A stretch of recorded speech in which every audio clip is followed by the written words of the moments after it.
And now for an unannounced comic book inking session by Donald Kent.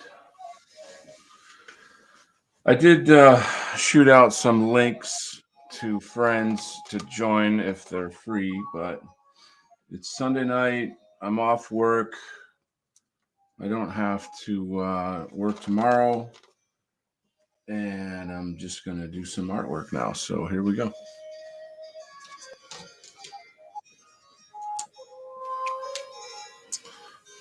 Adjust my lights a bit.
Hello to the two people that are here.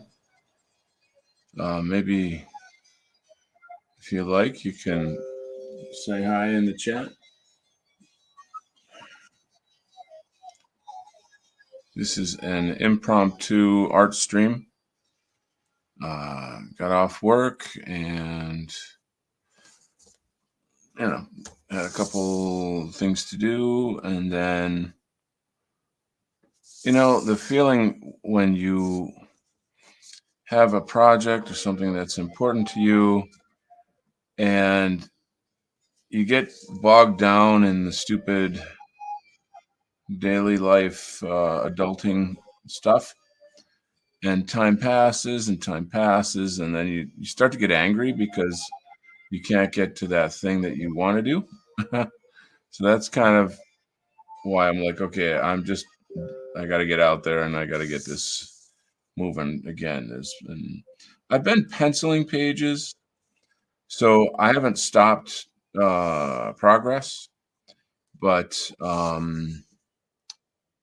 there's two things. You've got the penciling and then you got the inking. So, and I feel like it's much nicer to watch the inking on the show here. The penciling, I already have the story laid out, and so it's kind of like interpreting or transferring it from the storyboards onto like a nice sheet of paper like this, and blah blah blah, that stuff. So that is, I don't want to say work, but there's a certain amount of concentration or whatever that you're focused on, transferring it, getting the lines nice enough so that when you come to the inking phase, like this, it's detailed enough and you can just relax and enjoy, because I don't know, the difficult part's over, I guess, is kind of what I'm saying.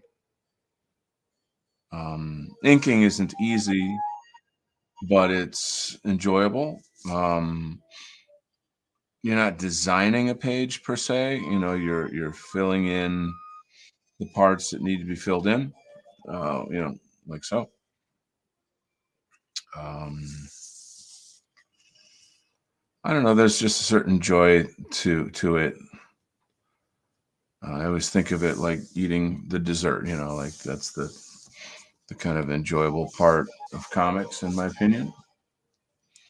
I don't even know if you guys can hear me. Turn that down a touch. All right. And like I said, I had sent out several invitations to my friends on Telegram to join me. So hopefully we can get into some interesting discussion. Don't know if anyone's available. I hadn't planned this, so don't know if anybody can make it, but that's fine.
So this part of the story of Militiaman, it takes place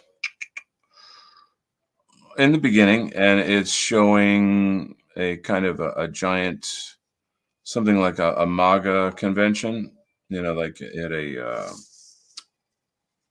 football stadium field scenario. Um, Sort of an American populism surrounding this superhero team called MAGA Force. And at this point in the story, essentially trying to get the audience familiar with the characters. And this is just normal stuff that you see in movies and TV. There'd be some kind of events or circumstances where you get to see, like, this guy has this personality, that guy has that personality, and you learn some significant things about the characters that frame them and carry you through the story. Like, this is the main character, Militiaman. This is his wife. uh, they're about to announce that they're going to have a baby, and that's, of course, a big deal, and everybody gets excited about it, and it's a yay, hurrah, that kind of stuff. And it helps the audience to get invested in the characters. um, it's a plot device, on the one hand, but it also does have some kind of meaning in terms of, like, representing, trad characters, and characters that put family first and make that a important part of their life and who they are. So he's meant to take a sabbatical, and kind of like get ready for the baby to come and take a bit of time off. And the rest of the guys on MAGA Force are gonna kind of take over while he's gone. Um, so it's just a sort of a celebration of that. It's the same energy that you'd get from, like, a Trump convention. That's the right word I'm using. Um, yeah, so that's what's shaking here. You can kind of see the people down at the bottom here. Um, I'm very grateful to that one person in the audience. um, I really am going to have to start scheduling my shows so that people know when to tune in. I've got to set up a schedule. That's the more professional way to do this. We're getting there. We're getting there. I feel like the first issue of the 6-issue arc, I'd like to give it away to people as a kind of,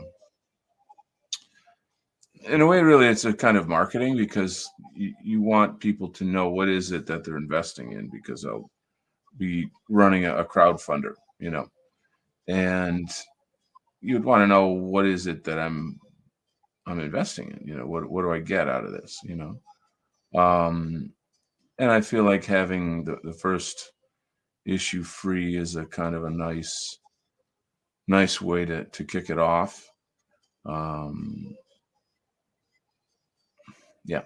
So this first issue, I'm looking to pay out of pocket to have it lettered. Digital lettering is a phase, where I get all the pages done. I scan them. I turn them into a kind of a digital format, and then I've got a guy in mind, a freelancer, that I'll send him the pages, and I've laid out the book in such a way where it shows him where the word balloons go, and then what the text is in the word balloons. I may have to type up, like a document that you know he can copy paste the whatever the text, etc., into the word balloons. That's typically how it's done.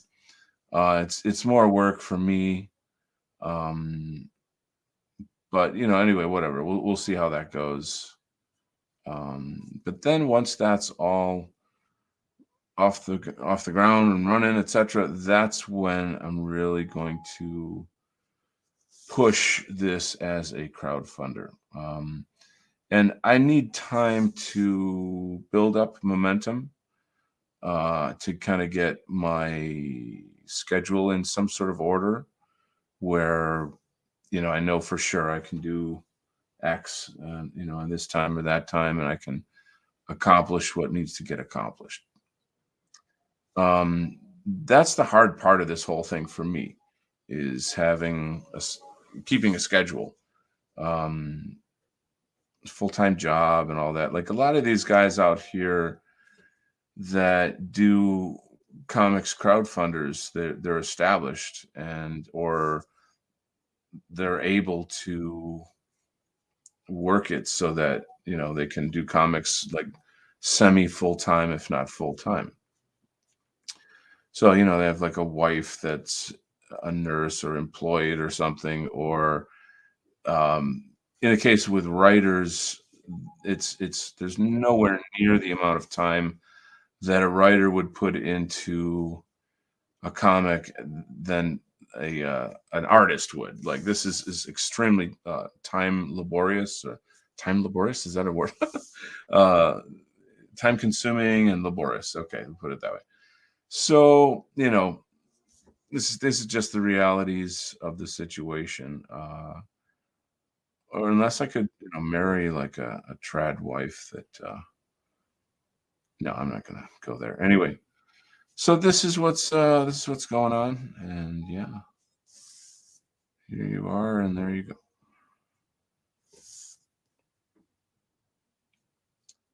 Um, the story has a lot of unexpected twists and turns in it. Um, I think that for the general comics reader or anybody who generally likes film and TV and entertainment media, you I think you like there to be unexpected twists and turns, so there's going to be a good bit of that in here, to the point where one might say, like, what the hell is really going on, like, what is the message you're trying to convey? And until you get to the very end of the story, you won't know that.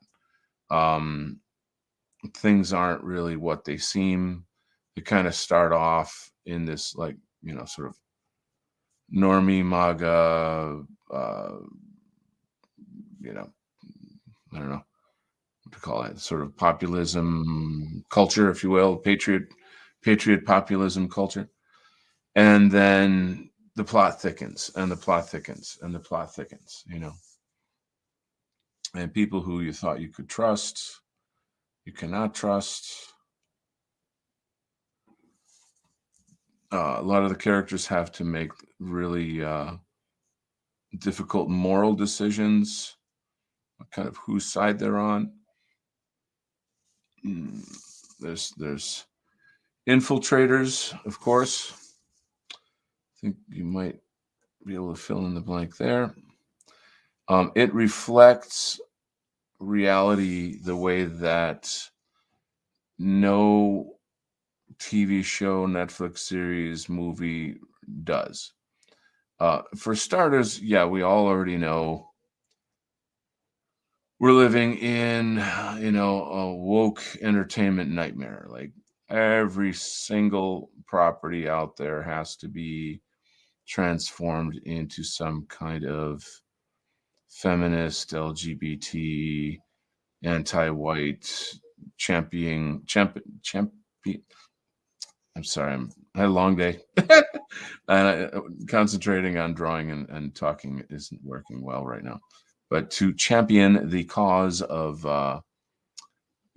people of color, and to stop racism and all that kind of all that stuff, you can't. So, like, you've either got that or you've got like safe, kind of like Christian content, where it's It's clean, it's wholesome, it's family oriented, and you know you're not going to get some creepy trans guy uh, hanging out with children, like. But you don't have anything other than that. And what I'm making with this is the other than that. Um, there's going to be things in this story that will challenge a lot of different ideas and different people on the political spectrum. It's frustrating because I'm just starting it out and I can't really. You just gotta wait for me to get through the book, and then you can, get to those parts. And it's going to be a while. But I think a lot of people know me. They know my channel. They know me in terms of like my positions, points of view, what have you. And so there's a certain level of like, well, I can expect it to be X, whatever X is. There's going to be some kind of based red pilled quality about it, no doubt.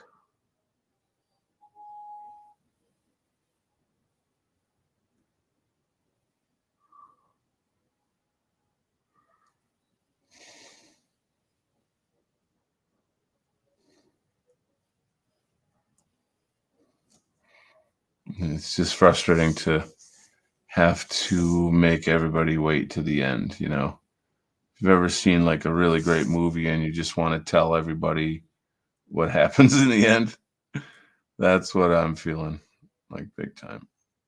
Oh man. But it wouldn't make sense to just tell you the end. You'd have to go through all the things that happen in the story and know, you know, uh, how and why it all happened. Specifically, the main character, he really goes through. I put him through the meat grinder. He goes through hell and comes out a different character on the other side. So and that is indicative of a lot of us, specifically us in the dissident right. We all kind of started out somewhere, um, just sort of, I guess, normies. A lot of us were liberal even. And over time, this happened and that happened. And then, you know, we put it together and and you change, like people change. When you're presented with facts that show you your beliefs are not true and you're mature enough, mentally, intellectually, emotionally, to handle that and sort of say like, okay, I realize I was wrong, and I don't want to be wrong, and then you're like, oh boy, I can't wait to spread the truth, and then you find out that like, oh, you're kicked out of the family because CNN determines whether you can be in the family or not.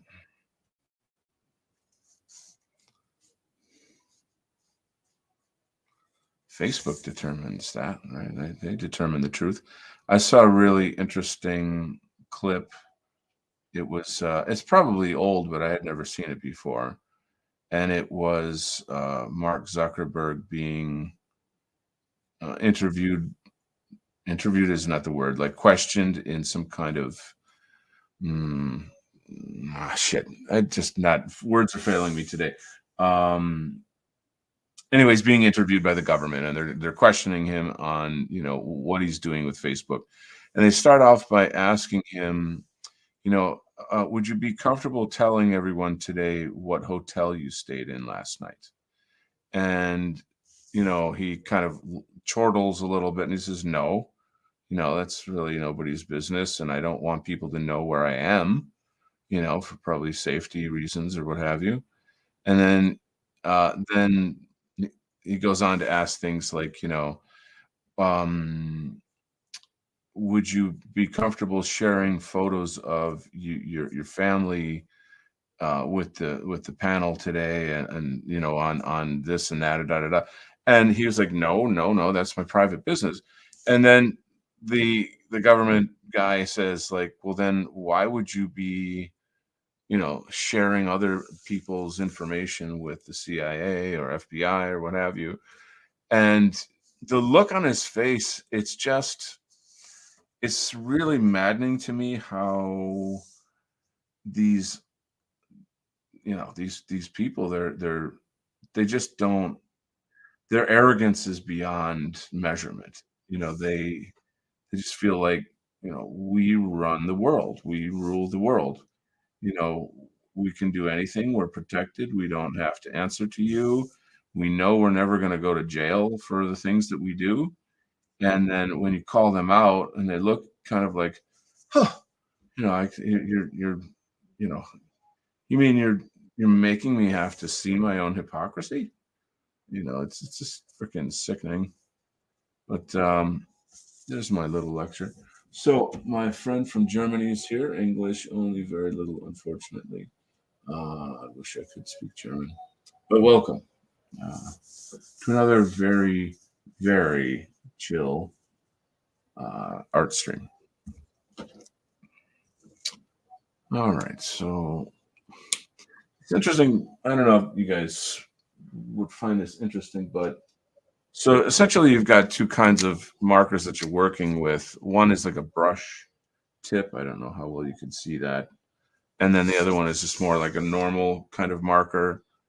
And the brush tip has a lot of bounce to it. It makes like thick and thin lines.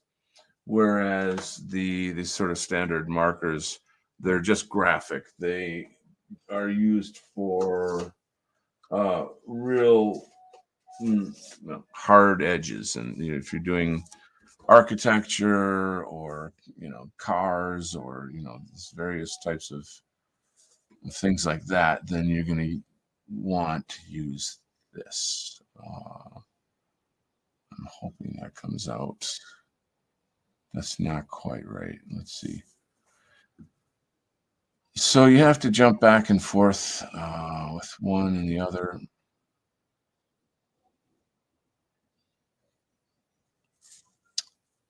All right.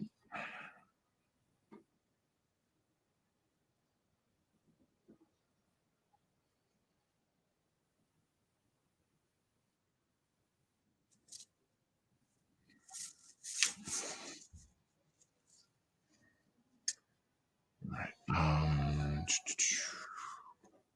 If you guys have any questions, I'm happy to chat with you. You just post it in the chat there, and we can chat.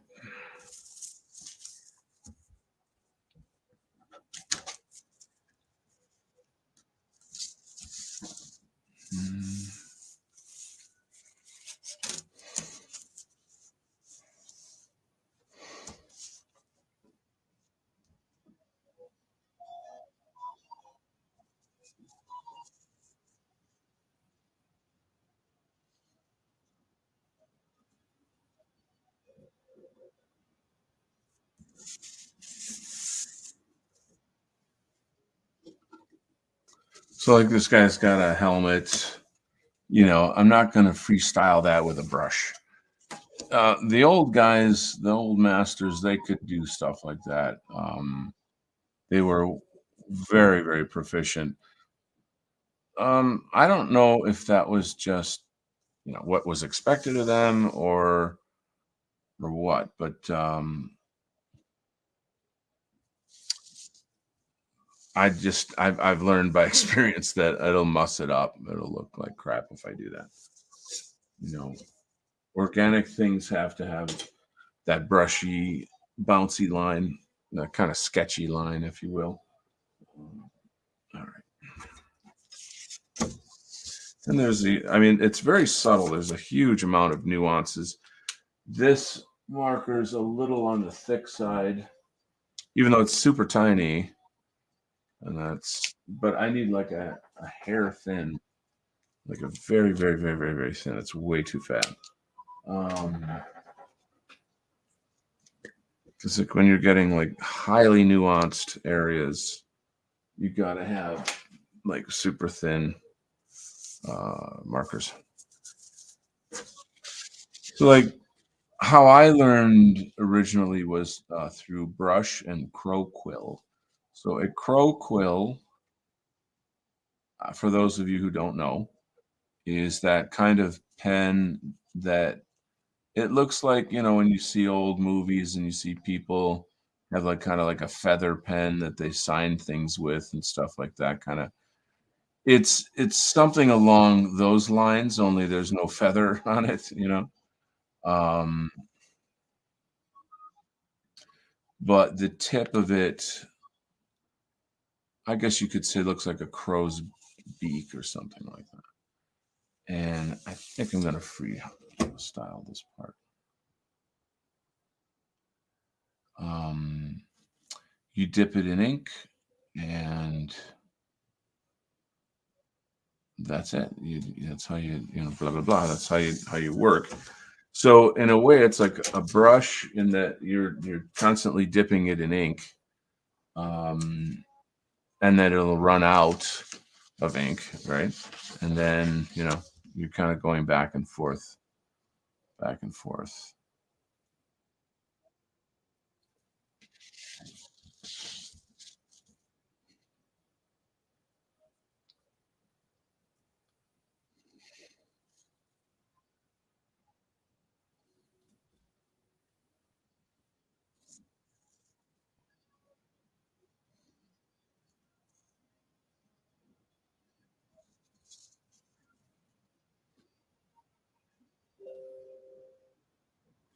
I hear a ding. No, it's nobody. Not too bad. Kind of hoping some of my friends join us tonight, but looks like I don't know if no one's around. Apparently, sadly. All right, this is the one.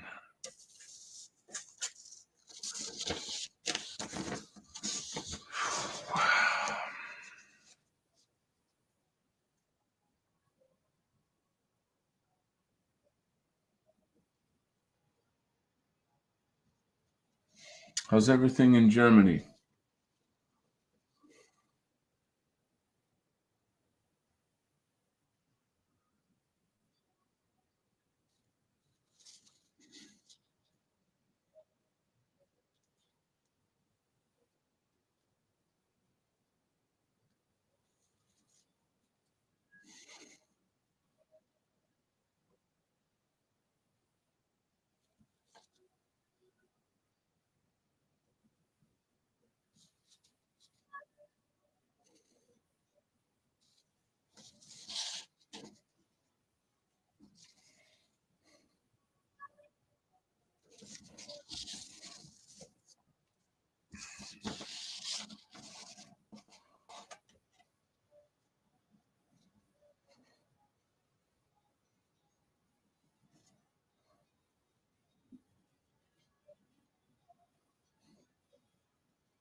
Promethean Healing, welcome. Always great to find one of these streams. Cool, man.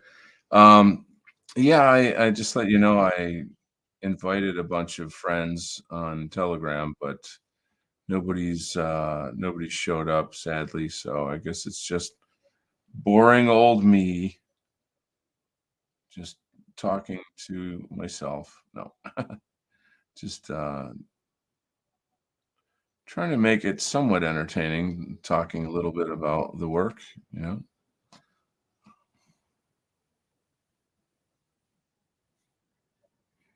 How are you doing, Promethean Healing? What's new?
Mm,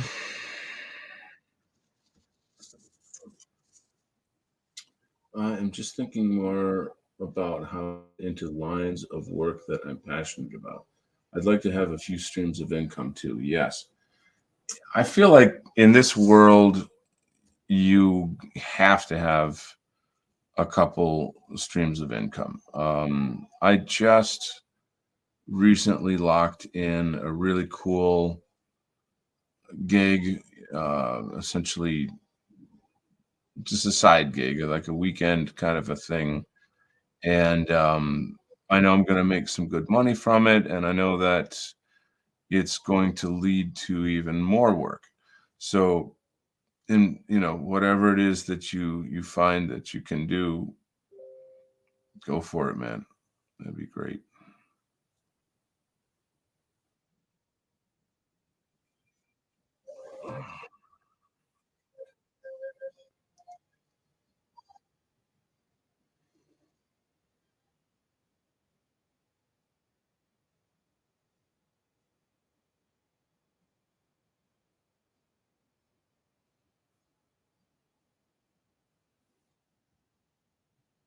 But yeah, it really does feel like we all need a side gig. Well, hey, Crusader, what's happening? What's new?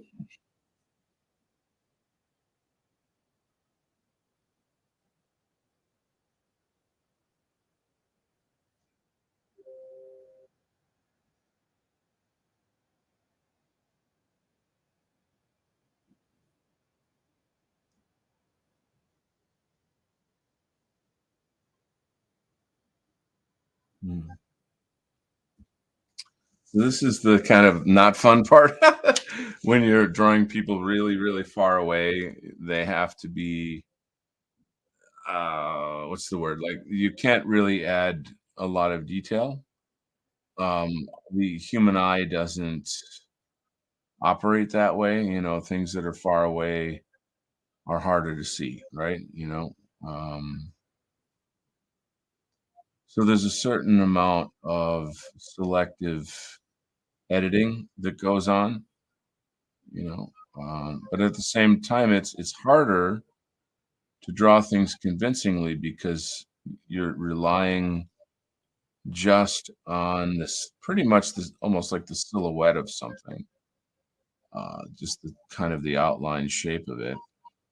And I think the eye kind of instinctively knows, like, yes or no. Does that work? Can I read that thing far away? Like, you're in the woods and you see a dark figure in the distance. Is it a bear or a deer? You know what I'm saying? Like, you're gonna look for the shape of it, and that'll determine, like, oh, okay, it's just a deer, and so the eye kind of works like that.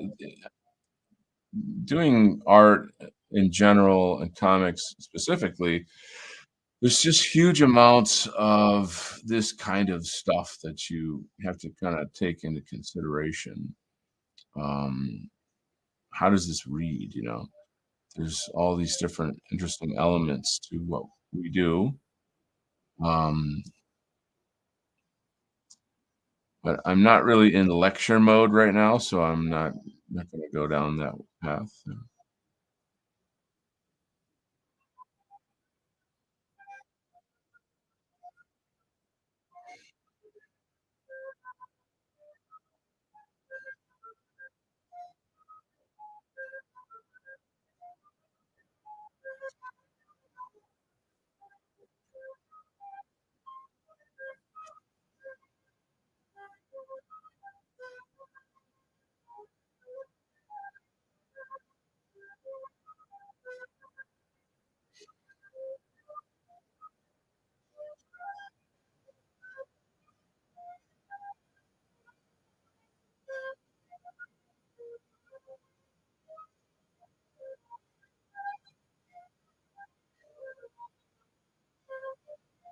And there's a side to me that's like,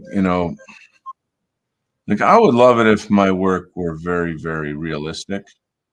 I love comic book artists that are able work. yeah, able to do that. But at the same time, comics really is not about realism. It's about super realism. It's about exaggeration. And I've been told that by, real professionals in the field, like, don't think of it like photorealism. You're trying to excite the imagination of the reader, showing things that could never happen in reality. And so you're not limited by that. And then also there's the question of style. Um, it's interesting stuff.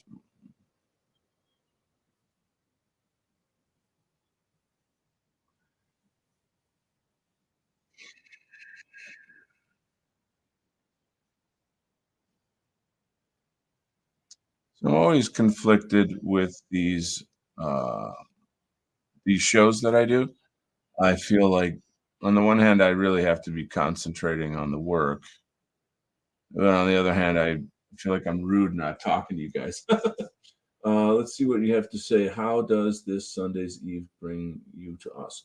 Was it a good Sunday? Promethean healing. Excellent question. I actually had a fantastic Sunday. Um, Let me back up by saying that, and this is just between us, okay, guys? Don't tell anybody this. So I I like to go dancing. I'm into the house music scene where I live in the city where I live, and there's some DJ friends of mine that are really popular. They're very positive. When you have like cool positive DJs, you attract cool positive people to the scene. And so these guys have just been wonderful. And one of the dudes is moving out of the city. He's got a job promotion and he's moving on with his life. And so where am I going with this? So he had like a last show, last night. And this was a big deal for the community, for the local house music community. And so I thought, I cannot miss this. I have to, but I work on Sunday. So how do I get out of work? you know? So I'm gonna be honest, I had to tell a little white lie, and I went into work at like noon so that I could go dancing till 3, in the morning. And it was so cool because since everybody knew this was the last gig of that one DJ we all like, everybody came out of the woodwork, and it was like a huge reunion where, a lot of people I haven't seen in a long time. The specific club that it was at, it's not a huge space, so it was pretty crowded, which just, of course, adds to the energy of the whole thing. Um, I was getting sexy with a lot of ladies, and that was a blast. That's part of the fun and the energy of all that stuff is like feeling like a Giga Chad. You know, it's not a side of Donald Kent that I show on the internet. It's not something I talk about, but it's awesome in real life when you're dancing with like super crazy, phenomenal, out of your league 10 and a halfs, like that kind of thing, and having a good time and stuff. Now, unfortunately, a lot of the ladies are a little too young for me, so it's not, you know, going there, if you will. But it's still fun, so like I'm, not complaining. What else? And then of course a lot of buddies, there's a ton of buddies there. And so we're drinking and laughing and dancing, and it's just a blast. We're all having a really good time. Everybody's got problems in their life, and so we go out and we shake it off. You you just get out there. I mean, people do sports and stuff, and that's and whatever, that's a nice way to burn off your stress and this and that, that's fine. But dancing is very sexual, you've got this like amazing energy going on with ladies, and I dig that. I'm like really, really, really into that. So it's a good time, and it just makes me feel good about myself, and then of course I like for me it's like leg day, like my legs are total rubber right now. I had a quite a rigorous 3 hours of getting down, So, that was last night, and then I'm still, like, high on the fumes of that, feeling really cool. Had like, a half day today because, like I said, I went in late. And then, the guy that I was working with today is really chill dude. So, it was just, easy day, like an easy work day. Um And yeah, I mean, once I don't know, I'm not gonna talk about what I do or whatever, but suffice to say, let's just say it was an easy day. So then after that, I actually asked my son if he wanted to go bowling because he asked me about that recently, and I thought, well, now's a good time. It's whatever, Sunday evening, something something. And he was more in the mood to go for a walk in the park. So we had like a really this particular park we go to has like a track on it, and you can just kind of get your exercise type thing. So we went, did 2 laps around this big track, and it gave us a lot of time to talk, you know. And as a father, you got to have father son time. You got to have talk time. And he's going through some, changes in his life and stuff that are important for me to talk about, right? So a lot of that good kind of father-son time, quality time there, then took him out for a bite after that, you know, um, and then here I am. So I was going to go over to a friend's house this evening because he's off on Sunday, Monday, something like that as well. And, he's another one of my martial arts friends. He's a teacher. He teaches, what's called Kenpo. Kenpo is a extremely good system. I'd recommend it to anybody.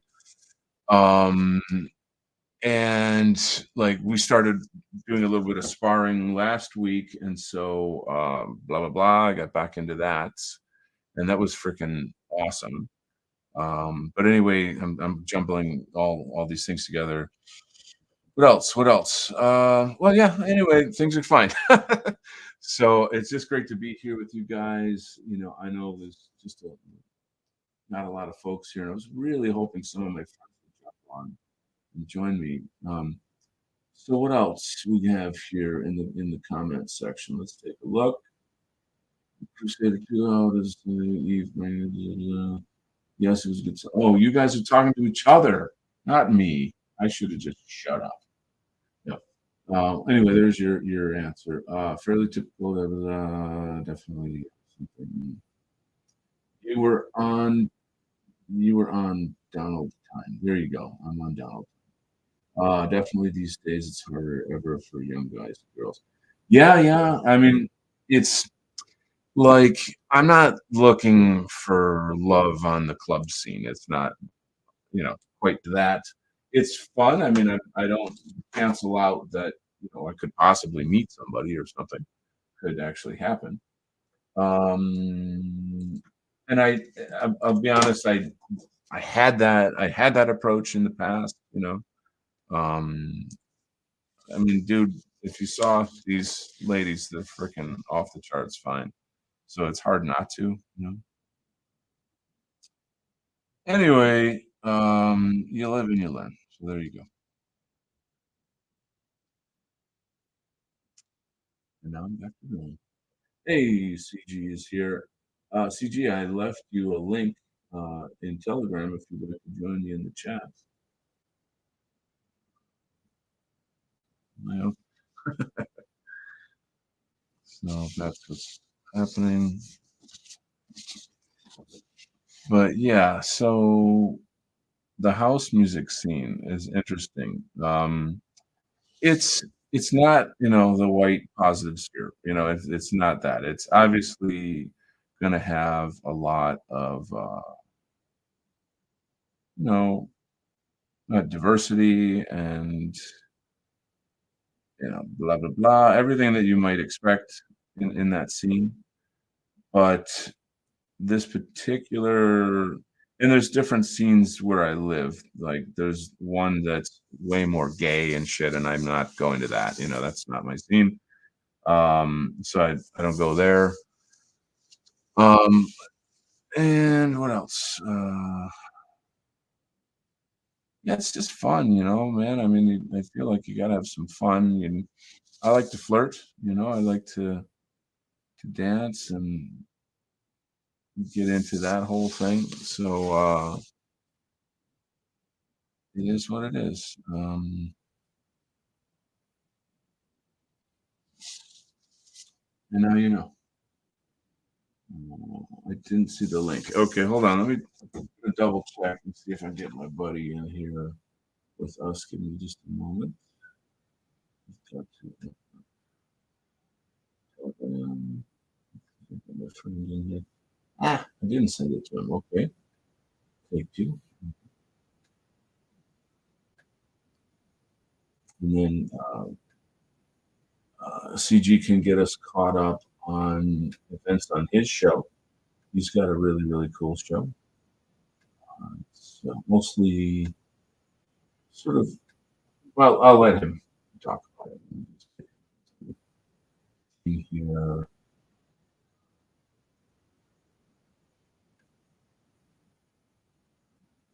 And then hopefully he'll be joining me shortly. That'd be cool. I think I could probably turn the music up again a touch, just so it's nice. All right. So CG, I just sent it again. Go ahead, take a look.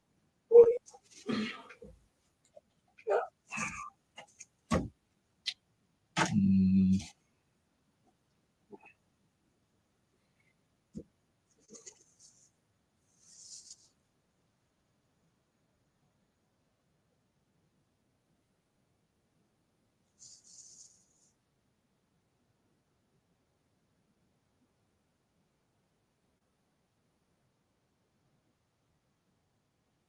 And here comes my guest, CG, ladies and gentlemen. Hey, buddy, how you doing? Good to see you, man. What's happening? Not much. I'm still on my cell phone barbecuing right now, so I'll talk as long as my battery lasts. But yeah, how you been? How it goes, right? Yeah. Well, I'm if you're yeah. So did you just say you're barbecuing? You're outside? No, I'm inside. I'm letting the preheat go through right now, so just making some lamb and chicken and burgers right now. So. All right, I'll be over in 5 minutes. Yeah, well, just grab a plane flight real quick. Yeah, I'll jump in my private jet. Yeah. And be there in a jiffy. So what's new?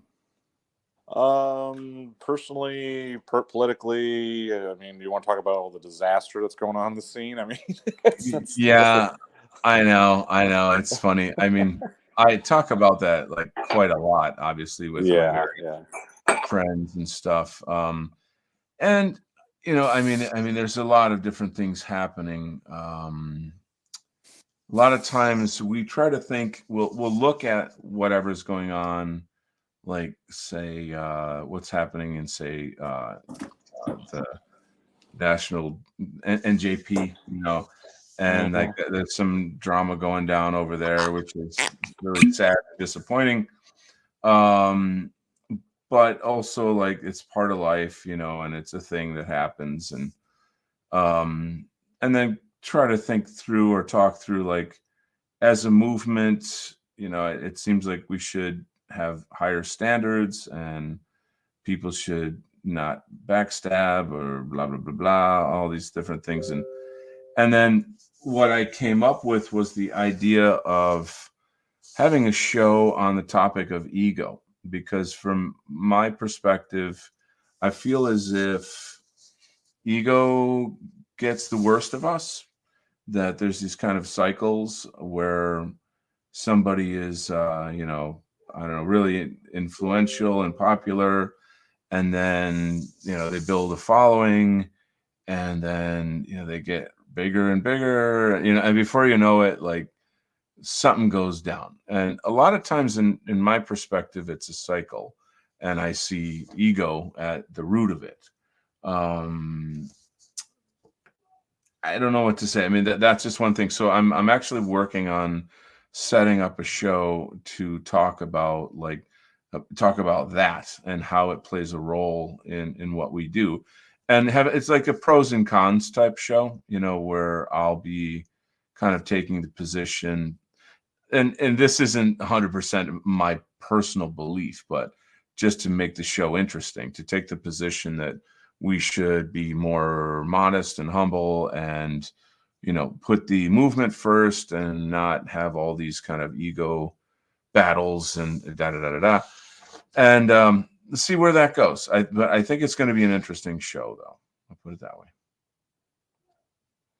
Are you still there? Oh, Yeah, I'm still here, but just okay. putting things on the grill. Yeah, no, I got all that. I'll just give you a small allegorical thought I had.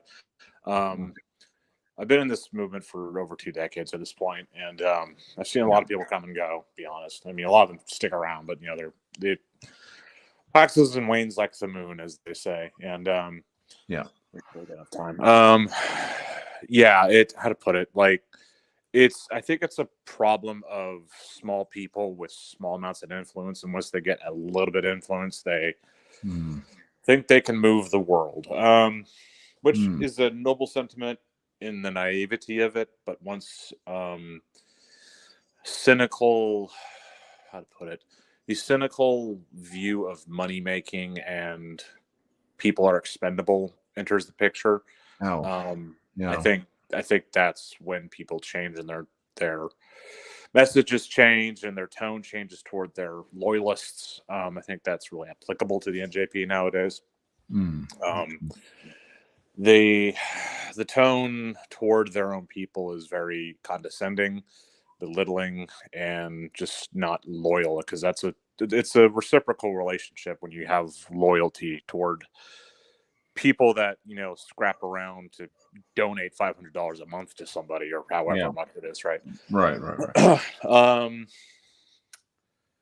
And maybe it's time for that project to be folded up. Wow. And I know that's a bold statement to say. That's a pretty heavy thing. Well, let's just look at a current example, right? Because I know you were talking to me about the Ohio biohazard spill, right? Yeah. 2 different approaches, right? So let's take Patriot Front and then the organizational approach with NJP. They came through 2 different approaches. The approach that the NJP wanted to do was attack a state figurehead, which, you know, he deserves, and take credit for whatever happens afterwards, right? Ostensibly, they said, well, because of us, FEMA was launched into this area, and then now they're getting resources to the disaster area, right? I don't think they have the right to claim that, but that's just me. I see what you're saying. Yeah, for sure. Versus the Patriot Front response was to hand out actual relief, water, clothing, stuff like that, right? Actual pro-white approach to, like, hey, hand out some literature. Here's some actual good, and not just, you know, this media showboating, basically. Right. And we've seen even a couple days after that happened, how the left is literally seething about how much more organized Patriot Front is, and this is like one of their first major disaster relief efforts. So I think it talks on several layers of how we can look at what's effective and what's how to put it, an accomplishable goal.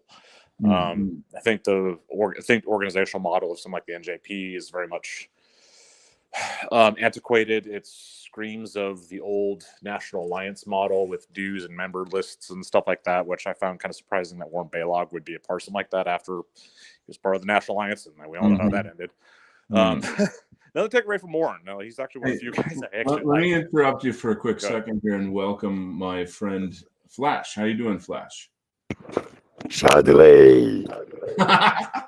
I love you, man. It's good to hear you. It sounds like you've been smoking a lot of cigarettes. Your voice is a little rough. Yeah, it has.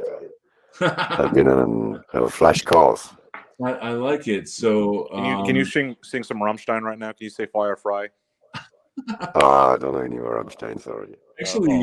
your voice would be great for like Tom Waits. Do some Tom. Oh, If you know Tom Waits. I don't know. How you doing, Flash? Yeah, I'm doing good. I'm trying out a lot of stuff, Yeah. working on with AI right now. Oh wow. So tell us more about your art. Now, everybody, okay, I don't know how much you want to say about yourself and what you do. Flash is the premier kind of video GIF meme guy in France, and he is phenomenal. A very, very dear friend of mine. Stop it. And I don't know, like I wish there were a way that we could show people your work right now. I don't. Maybe you can put a link in the chat or something. That would be pretty cool if you could. But anyway, it's good to have you I'll here. have to figure out what my art is first. Ooh, whoa, that was deep. I mean, Yeah. I haven't done anything lately. Oh, okay. Well, we'll give you a break then on that one. But back to CG here. I mean, this is a conversation that Flash and I are having with other people on Telegram, etc. So it's kind of like an ongoing topic about what's going on in the movement, what's the right thing to do, blah blah blah. And I don't engage in sort of hearsay gossip type stuff. There's reports that are out there. Maybe some reports are like, well, he said, she said, or it's not all of the truth or something. But anyway, you look at it like this is what's going on, and I wanted to let CG finish up his point. You were talking about like how Patriot Front is actually hands-on helping people out. yeah. Yeah. Well, I want to work from the organizations and go outward toward their actionable things they do. So, talked about the organizational structure of NJP versus the structure of Patriot Front. It's reminiscent also of the active clubs where it's anonymous. There's no dues. How to put it? There's two things you can typically put inputs in organizations like that: time or money, right? Yeah, And yeah. NJP asks for money. Typically, the Thomas, who's the head of the Patriot Front, the face of it, asks for time, and they're very, very poor kids. Typically, they're in their late teens, early 20s. And they've achieved great things with just labor.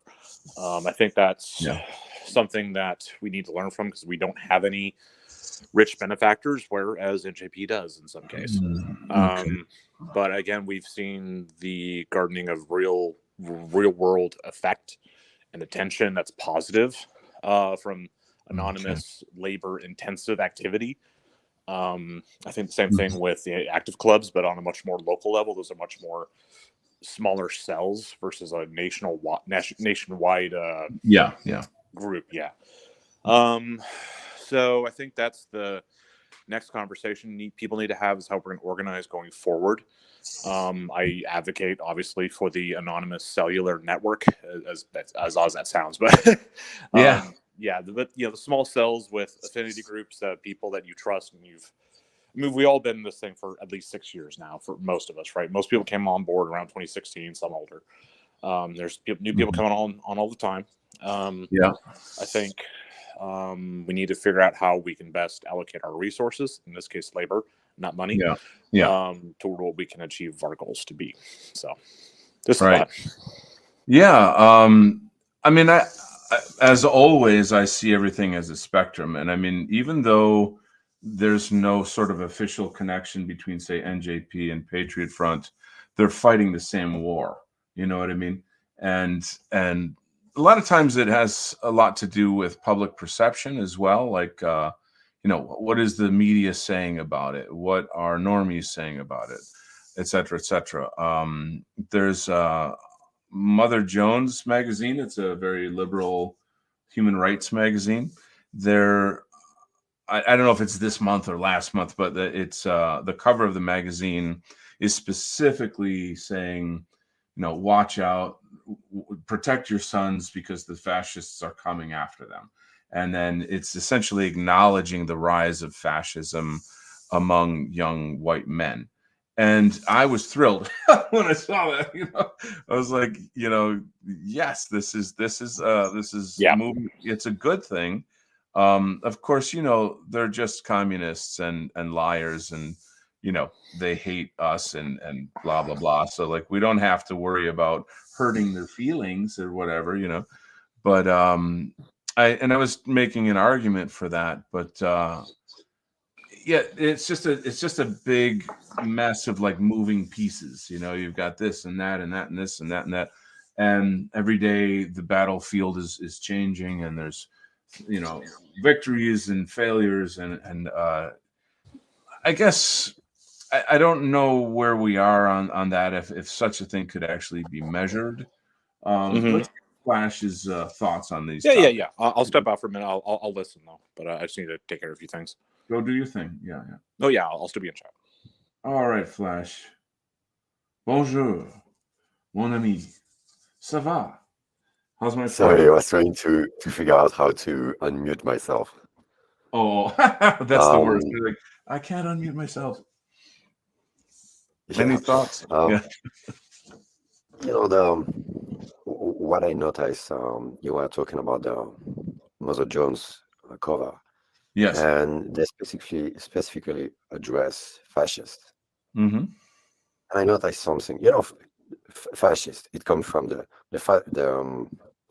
bunch of sticks that are holding together. Yeah. Right.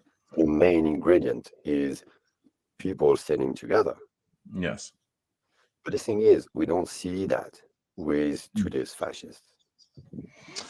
I see. The Unity NS and such. They have a very poor people skill.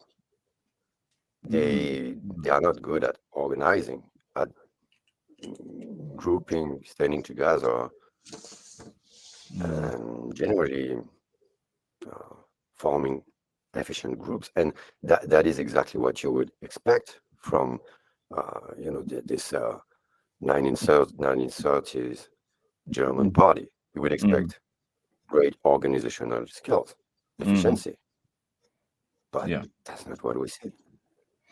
Well, so I think there's a problem here. Generally, the NS types on internet, they are very lonely. They are very isolated.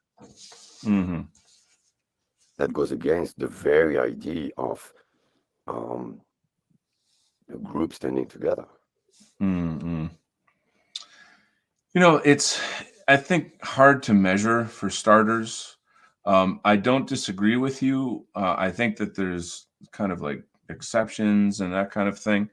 I think that we suffer from like isolation, loneliness. These are kind of common memes in a way of the dissident right. But at the same time, then you've got Patriot Front, and then you've got NJP, and there are people out there doing stuff. You've got the White Art Collective, etc.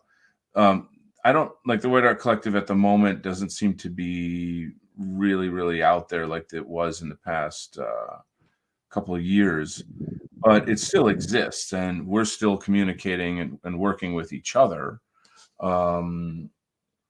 So I guess like I say, I think it's hard to measure these things, but overall, those though, groups, go ahead. Those groups, they don't really. They don't interact with each other, though. They don't cooperate with each other. I mean, they don't identify as NS or fascist, at least not overtly. I see. So you're talking about. It seems like the more you go to the right of the spectrum, the more extreme. You only find isolated individuals, while it should be the exact opposite. They should be small, extremely efficient group. They should have extremely efficient way to organize and work together. I don't disagree. I think they should, of course. I guess it's sort of up to them, to do that, and whoever's in charge of those things.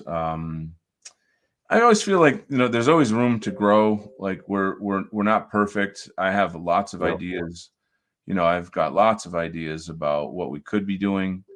Um, I was just having an interesting conversation today on one of the fascist Telegram groups that I'm on, and somebody brought up the question: is Kanye one of us? Is he on our side? And then there was a lot of back and forth. There was some like purity spiraling, that kind of stuff. And somebody said, like, it doesn't matter per se. It's more about he's doing our work for us, and that's kind of the thing that matters. That blah blah blah. And then that brought up the idea that I had, and I brought it up to some people, and then I found out other people had the same idea. And what that was, it was to essentially get the message out to the African American community about the true history of slavery, and have them, ask for their reparations from the Jews rather than whites. And because that, if they want reparations, then those are the people you should be going to ask for it. So this is obviously, a controversial concept to like the normie, and it's certainly like leftists would hate it, right? Because it doesn't punish white people. But there's the whole idea right there is like, okay, let's get a meme campaign going, get some information together, create a little list of, or a sort of like not a list, but a bunch of memes, and then like give it away to everybody, and then each of us go out on whatever social media we have and disseminate. And it's And like who is us? us You see, being that's a problem. well, We let me could finish. have that. Us is the group, the fascist group on Telegram that I was talking to, and I don't know how many people are in that particular group, but it's certainly a platoon. That could be like a meme team, if you will. And some people do, and some people don't. But that's always been my thought: is like, if we're not a movement, if we're not moving, like we gotta do stuff. Anyway, I'm cutting you off. That's how it should be. Yeah. But so it's very lacking. Is Kanye on our Now, side? Is Kanye one of us? Does he get an honorary? I don't know. Honestly, now I stopped caring about anything else but Yeah. ourselves, us. Good. Are we going Yeah. to achieve some tightly knit way of organize and act? If we don't, then nothing else is of value, because we're trying to save our future. Yeah. Our mutual common future. Right. For sure. What is the point if we are atomized individuals? I agree, and I think that this brings up an interesting topic, because as a movement, we kind of have to look out for each other too, right? And that's bringing people together online, having events, whatever. There could be a thousand different things that you could do if they're just fun things. Like the White Art Collective used to have karaoke, and we get online and we would sing and laugh and make fun of ourselves, and we're all on the same board ideologically with sort of white positive, race realism, all that stuff. But we didn't have to talk about it all the time. We were just sharing camaraderie, friendship, support, and making everybody feel like they're part of a community. You know what I'm saying? So yeah, there's different things that we can be doing. I would say those are the most important things. Yeah. If we have ways, to stand together and form a common way of, language is exactly that. We share information. We have a mutual way of sharing information, shared way, Right. Right. and that makes us able to operate Mhm. much more efficiently than if we shared, hand signals. Right. We already developed that signal, that language with means. Yeah, which is pretty And now I freaking. think we have to find rituals, customs on how we gather, how we organize in general. The topic of rituals, I think, came up in one of our Telegram chats. I think related first to like religion. We were talking about pagan religion and Abrahamic religions, and like the meaning and purpose of rituals. And I'm kind of not remembering everything really clearly right now at the moment, but it seemed to me like, yeah, that that would be great if we could somehow bring that into our sphere. So like, I'll give you an example with this Patriot Convention idea that I'm trying to get off the ground would be essentially like a vendor fair kind of an event, but it would start off with the Pledge of Allegiance to the American flag, and then go into some speeches, some Q&A, and then end with a prayer. And then after that, go and do something fun, like have a band, like people selling crafts and just the usual vendor fair environment. And so then people can just go and network and have a good time together. But like the pledging the flag at the beginning and saying a prayer at the end, it puts like bookmarks, or what's the word, bookends on each side. It frames the time where, like, okay, when in America, if somebody starts doing the Pledge of Allegiance in public, you stop what you're doing, you take your hat off, you put your hand on your heart, and you say it.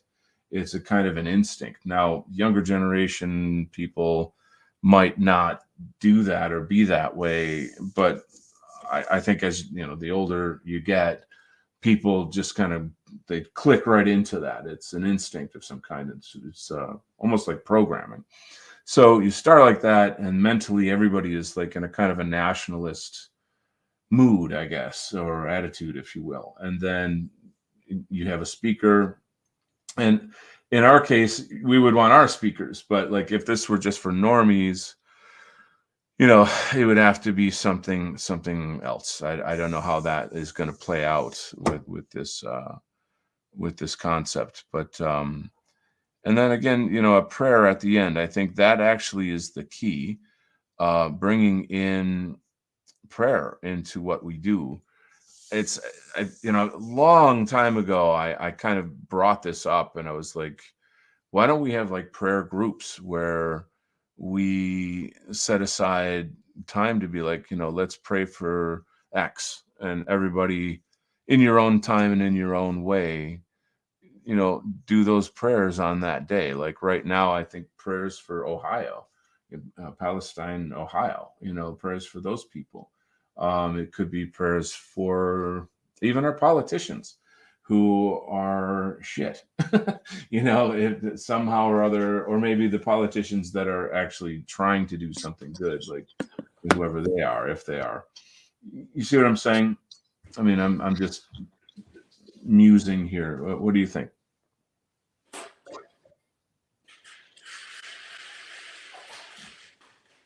I guess you don't. Maybe you walked away from the microphone. CG, you here? No, I'm here. no, I thought CG was about to say something. Oh, okay. Oh, sorry. No, I just muted myself because I just want to let you know I'm back. Mm-hmm. No, I don't think we should counter signal anyone that's speaking on something we're concerned about. I just I don't know. My anyway, I'll leave it at that. I don't know. I don't want to talk too much because I feel like I do sometimes. Well, I want to know more about like what's going on in France, Flash. If you could kind of give us like an update on life in France at the end of the world. Difficult. I think people have the Ukraine war at mind. Okay. because it's much nearer, closer to us than it is Sure. to you. Sure. Macron is about, he wants to extend the presidential mandate. Right now, presidents can have 2 mandates of 5 years, Okay. and he wants to extend that to 7 years, as it was before, Hmm. and to have an unlimited number of mandates. So he wants Meaning to like be president for life. that's what I was about to say. It's like he's essentially granting himself power for like a dictator, basically. And like, what are the French people doing about that? I don't know. I think now we're getting very divided. Mm-hmm. To be honest, it feels like we're on the way to Libanization, with several people, a country for several people. Did you say So liberalization? like, I'm sorry to interrupt you. Could you repeat that? Liberalization or Liban, the country Liban, Liban, Lebanon. in the Middle Lebanon? East, Lebanon, yeah, Okay. And what does that mean exactly? Lebanonization. Okay, Lebanonization. What would that be exactly? And well, Lebanon has several people of several Okay. religions, I see. and they are so divided that they have representatives for all different people. Like you have the Muslims and the Christians. I think that's about it. Okay, I see. And they had a war because of that. Interesting. Or We use the term Yugoslavia. balkanization for that, but you guys have your own metaphor for that. Yeah, maybe Yeah, the Balkanization, yeah. yeah. What's the So history it of? feels a bit like that, Mhm. in that direction. So that would neuter our popular opposition. So there would be Mm. several people with several different interests and Yeah. things. So essentially, nothing would get done. I'm afraid so. Yeah. It seems the biggest opposition force is the left wing, the Antifas and such. Yeah. It's probably just a puppet opposition, artificial one, teenage rebellion. Yeah. The possibility, especially with the Ukraine war, is that foreign powers want to use that. It's a bit of a powder keg with the suburbs, the replaced areas outside of the big cities. Basically, you have the big cities with the inner neighborhoods, which are quite wealthy, and all around you have a circle of fire with all those imported workers Yeah. who are concentrated in large numbers, Mm. and they're younger. They make a lot more kids, Yeah. more vibrant, more, they have more vitality.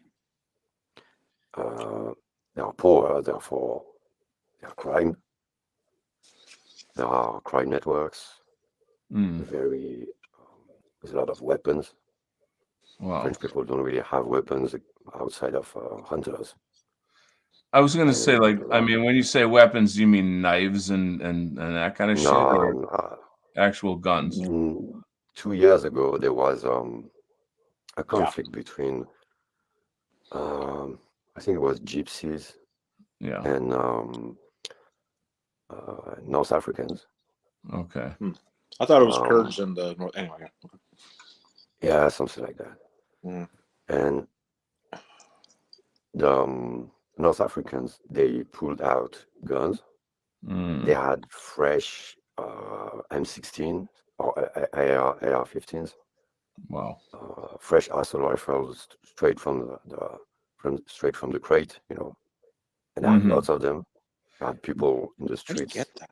parading I with was just them. gonna say, like, do you know where they came from? Where the weapons came Yeah, from? yeah. I'm in the United States. I don't know how to even get those, man. Yeah, no shit. Yeah. I suppose there are many different ways you must have. Yeah, I'm it's just sure. black market stuff, I guess. I don't know. Yeah. Hmm. Yeah, I've heard it's stories of people attacking bank, not bank, but the bank, bank trucks with oh RPGs. yeah. Oh my God, RPGs. Wow. Yeah. So I wouldn't bet on the nationalist side, especially since we're sending our weapons to Ukraine. Mm. Yeah, that's fucked up. I just saw a report about I don't know who he is, but he's that Indian Pakistani guy who's running England right now. And he's like, England has to send all of our military equipment to Ukraine. It's like, to me, the shit's so obvious, it's ridiculous. Like, you have to be a complete imbecile not to see how obvious these things are. But the point obviously always boils down to, like, who's going to stop them? How is it going to, and I don't see that answer. So that's the problem here. What do you think, CG? Sorry, I got some Ukrainian food in my mouth right now. But bad timing, huh? Yeah. Sorry. Sorry, it's just fun. How do I put it? Well, I'm going to go with the American experiences I'm much more familiar with. I'm not entirely appraised of the military affairs of France, but typically from our military assistance being sent out to Ukraine, the vast majority of it's been what's called presidential drawdowns, and those are from the stockpiles of antiquated equipment we've used, like in Desert Storm. Okay. HIMARS was invented in the 1980s. It's an antiquated system, which is a very good system. It's a very antiquated system. The grenade launchers are single shot typically. We do have some that are like 6-rounders, stuff like that. It's just old equipment that we're sending over there, and I'm on the opposite side of this. It sounds like, but due to my conceptualization of our struggle being a global struggle, Yeah. and our enemies are not just Jews; they're including Eurasianist governments that have an explicit goal of replacing or destroying the Ukrainian ethnicity. That's a harm upon the greater white race, and at the intersection of race, there are many ethnicities beneath that, and that includes defending each and every one of them. I think Guillaume Faye actually was the guy that conceptualized archaeofuturism, who also defined, hopefully in his mind, the idea of future governments being oriented around cultural boundaries of ethnic expression, I think is the right term. And Elena Semeniaka, who's part of the who's the international secretary of the Ukrainian Right, speaks expressly about that, though, and it's part of the idea what the intermarium is, stuff like that. So I see this geopolitical project over there as something that's worth investing in. I don't see personally how to put it. We don't control the state. We have no state influence, but I see a lot of Westerners projecting the inadequacies of our own movements because we have the very powerful hegemonies crushing populist and nationalist voices, whereas in the East they have a lot more traction, in the case of some nations, actual state power. And the boons that they're getting from the West are something that is on the whole, I would say, because I'm looking at the aggregate of our struggles collectively, as something that's improving us as a whole. Now, if that means that there's a margin of power, state power for the nationalists after the war, because again, we're looking past the war at this point, and the nationalists in Ukraine have some sort of traction with the general public, that is a state apparatus to bounce off of. I see that's the calculus I like to look at a little bit. So when we talk about sending aid over to Ukraine, like how it's, again, I'm coming from an American point of view. it's not really taking out of my gun safe or the ammo stockpiles that people I know buy. Right, it's coming out of old stockpiles, out of like somewhere in the deep south, in a bunker somewhere. Right, that's just going to rot, and it's costing us money anyway. So sending it over there for a war it was designed for, against an enemy it was targeted for, it's just kind of a built-in thing. I don't know. And again, like people can, I understand, like those are others, mostly other white lives that are on the Russian side too. I get that, but Putin has also been levying is the right term. Sorry, levying a lot of ethnic minorities, especially Tartars, Dagestanis, Chechens, from the Yakutia Oblast. Yeah, like some measurements I've seen from Russian opposition outlets, what you want to call them, calculate that the ethnic minorities, unquote, of Russia account for 40% of the fighting force in Ukraine. So the rest are 60% Russian, but the mobilizations that happened around the four border oblasts like Kursk, Belgorod, and the two others. I'm sorry. Anyway, Rostov-on-Don, I think is the other one. Anyway, so a lot of the people that Ukrainians are fighting are actually ethnic minorities out of Russia too. But that's a whole different like domestic Russian thing we could talk about. I'm sorry, I'm kind of going over the place here as I usually do. But as far as the Ukraine war goes, you know where I'm standing on that, though. I can talk for hours like I usually do on my own show about it. But I would like to ask Flash a question. How was the French response to the World Cup? Actually, did that have any social impact there? Which World Cup? The one that happened a few months ago, that Argentina one. Soccer one? Yeah, the soccer one. Yes. I'm not even sure. Okay, sorry. I'm so remote. I have lost total interest in all those events. I think that's not for us anymore. Okay, yeah, I was just wondering. So I remember there was some soccer game in France. I'm not sure if that's related. Okay. And there were England fans who supporters who came in. There was a game, and there were a lot of violence. And the Moroccans? The government blamed it on the English supporters, when we all know who are the usual suspects. Yeah. I guess that's what I can bring to the conversation. Okay.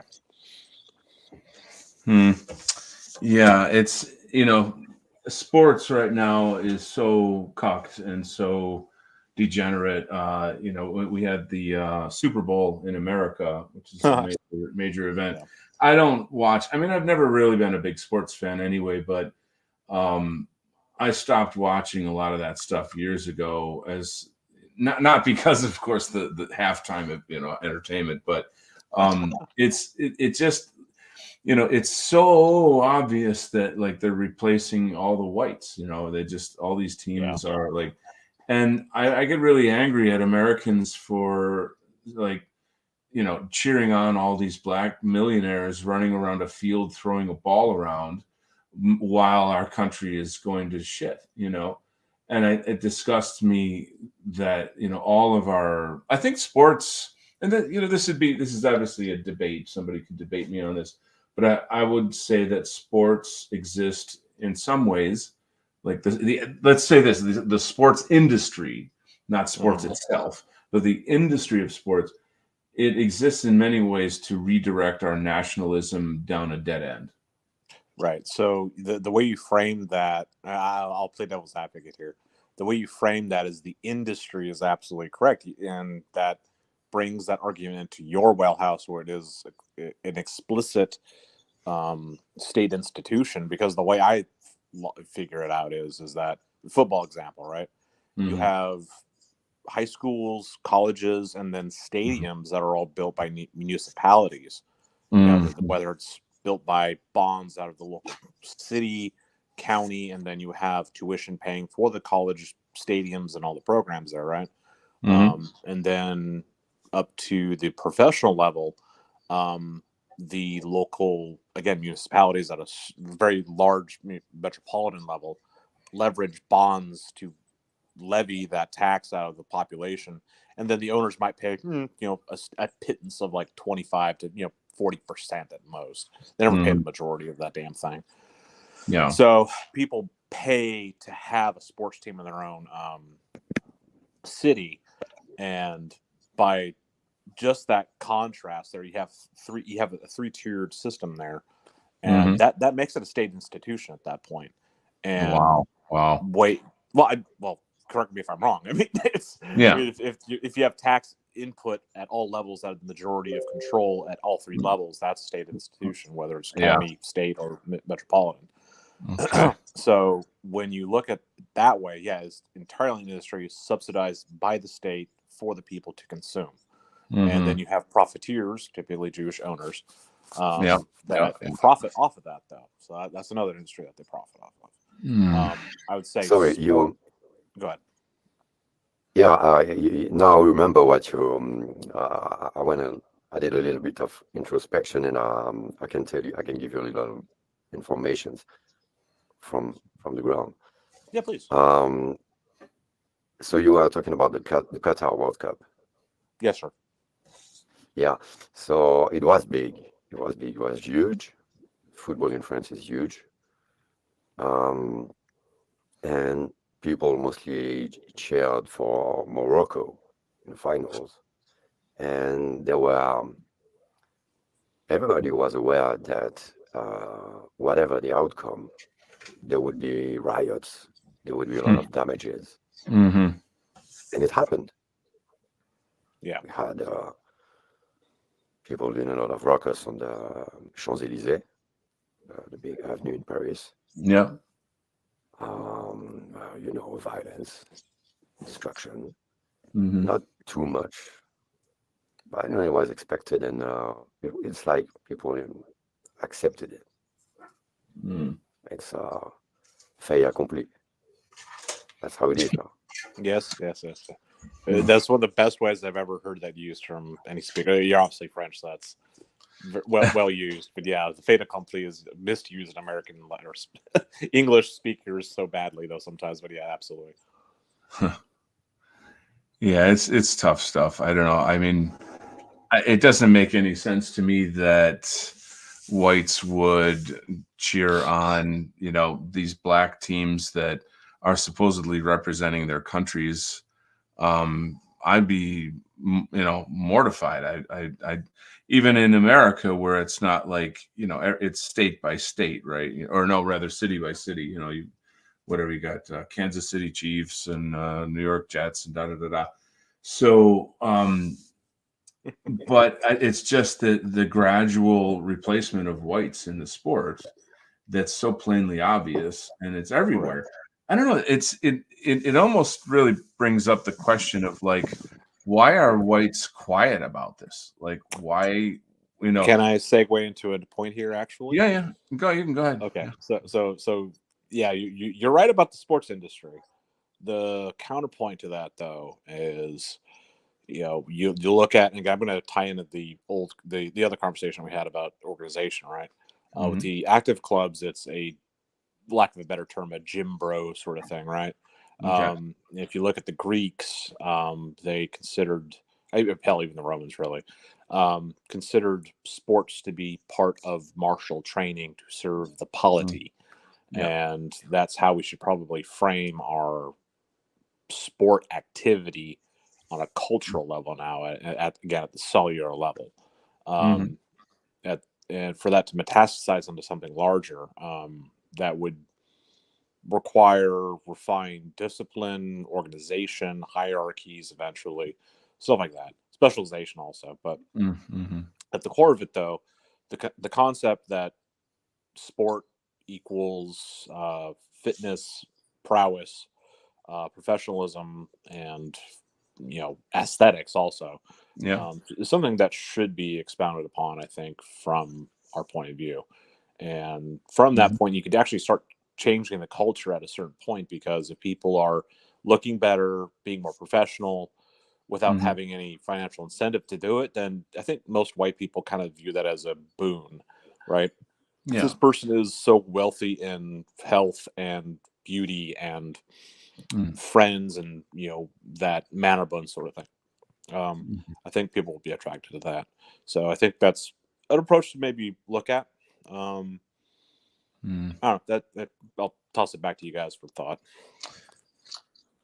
Well, I like the idea of having, like a youth.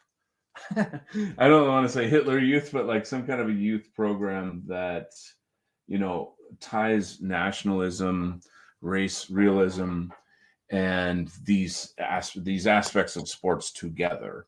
Yeah. And that's really, I mean, like Mussolini had programs like that.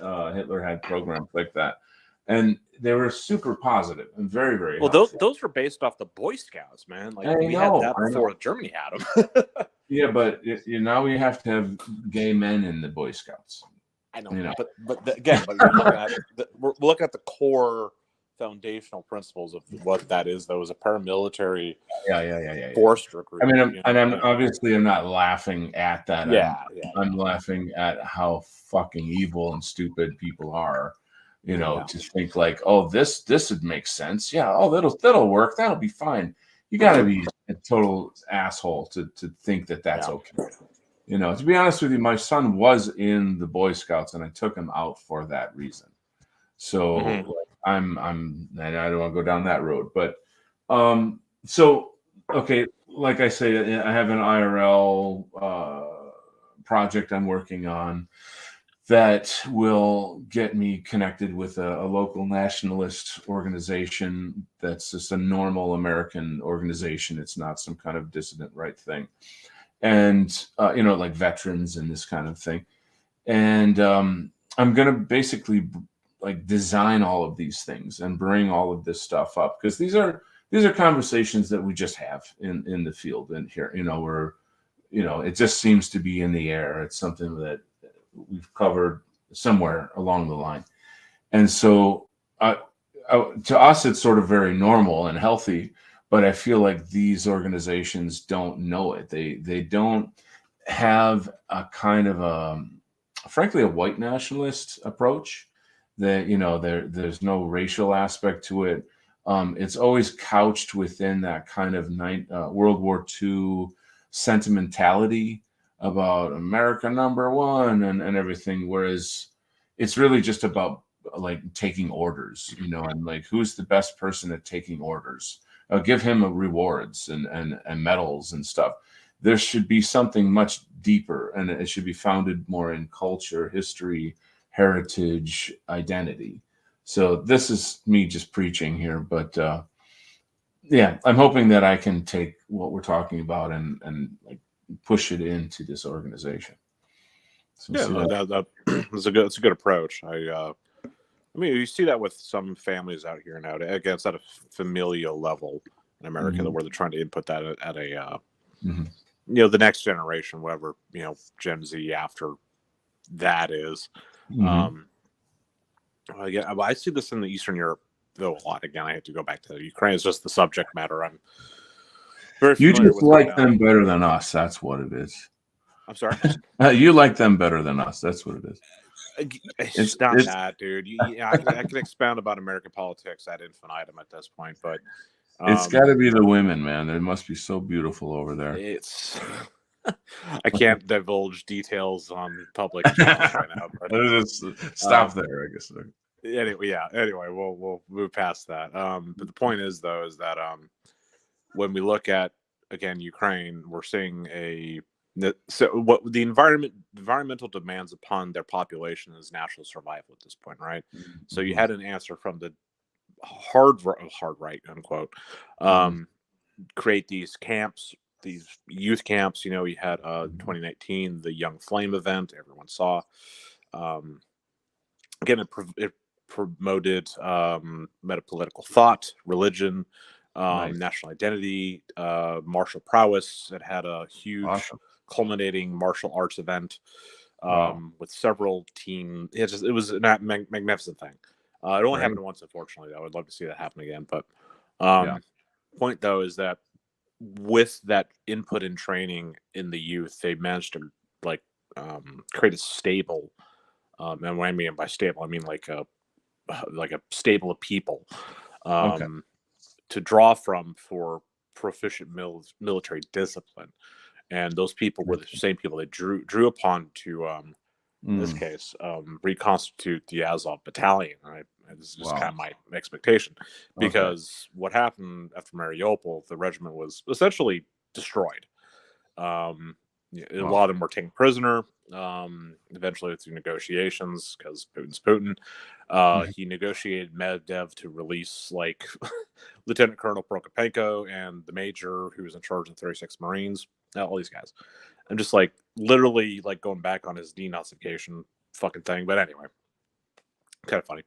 Wow. The point is though, specialized centralized power for the sake of getting your daughter's godfather out of prison. Anyway, point being though is that they had a pool of people to draw upon to create the SSO Azov, which was meant to what they call it, de-block Mariupol.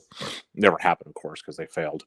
But they reconstituted that into what is now the 3rd Assault Brigade from this people. So they over from 2014 to 2022 and 2023 now, these results generated a pool of people to draw from, and they're able to regenerate their in very material ways these military formations. And that's something that we should probably look at as a working model, because if people are able to input these ideas into the general public and put it into practice under the utmost demands, then that's something that we should probably take good note of. So I think that, again, we're talking about organizational models. I think the anonymous approach to what we're doing right now is very, how to put it, because you look at events and how organizations evolve with opportunities given and access to state power. We have no state power. Prior to 2014, these people had no state power either.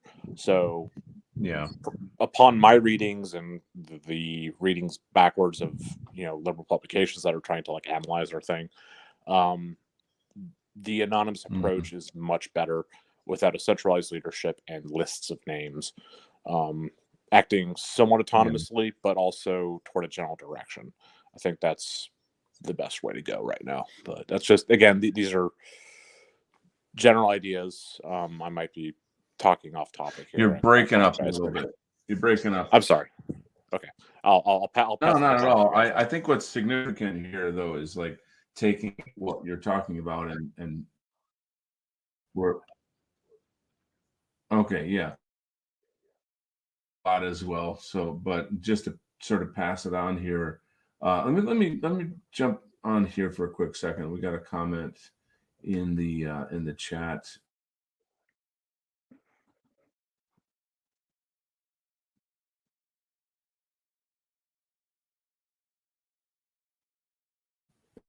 Can you guys hear me?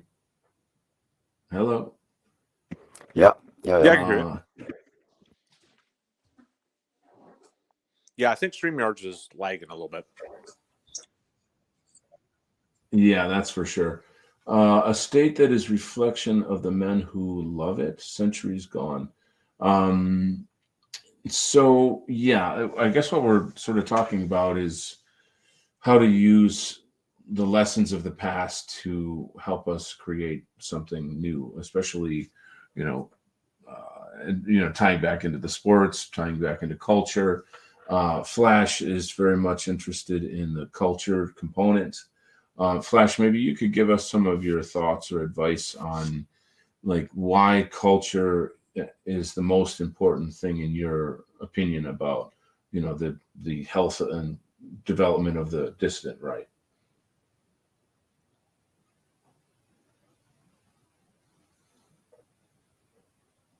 Are you there, Flash? Sorry, I had Is it mute again? Had a problem with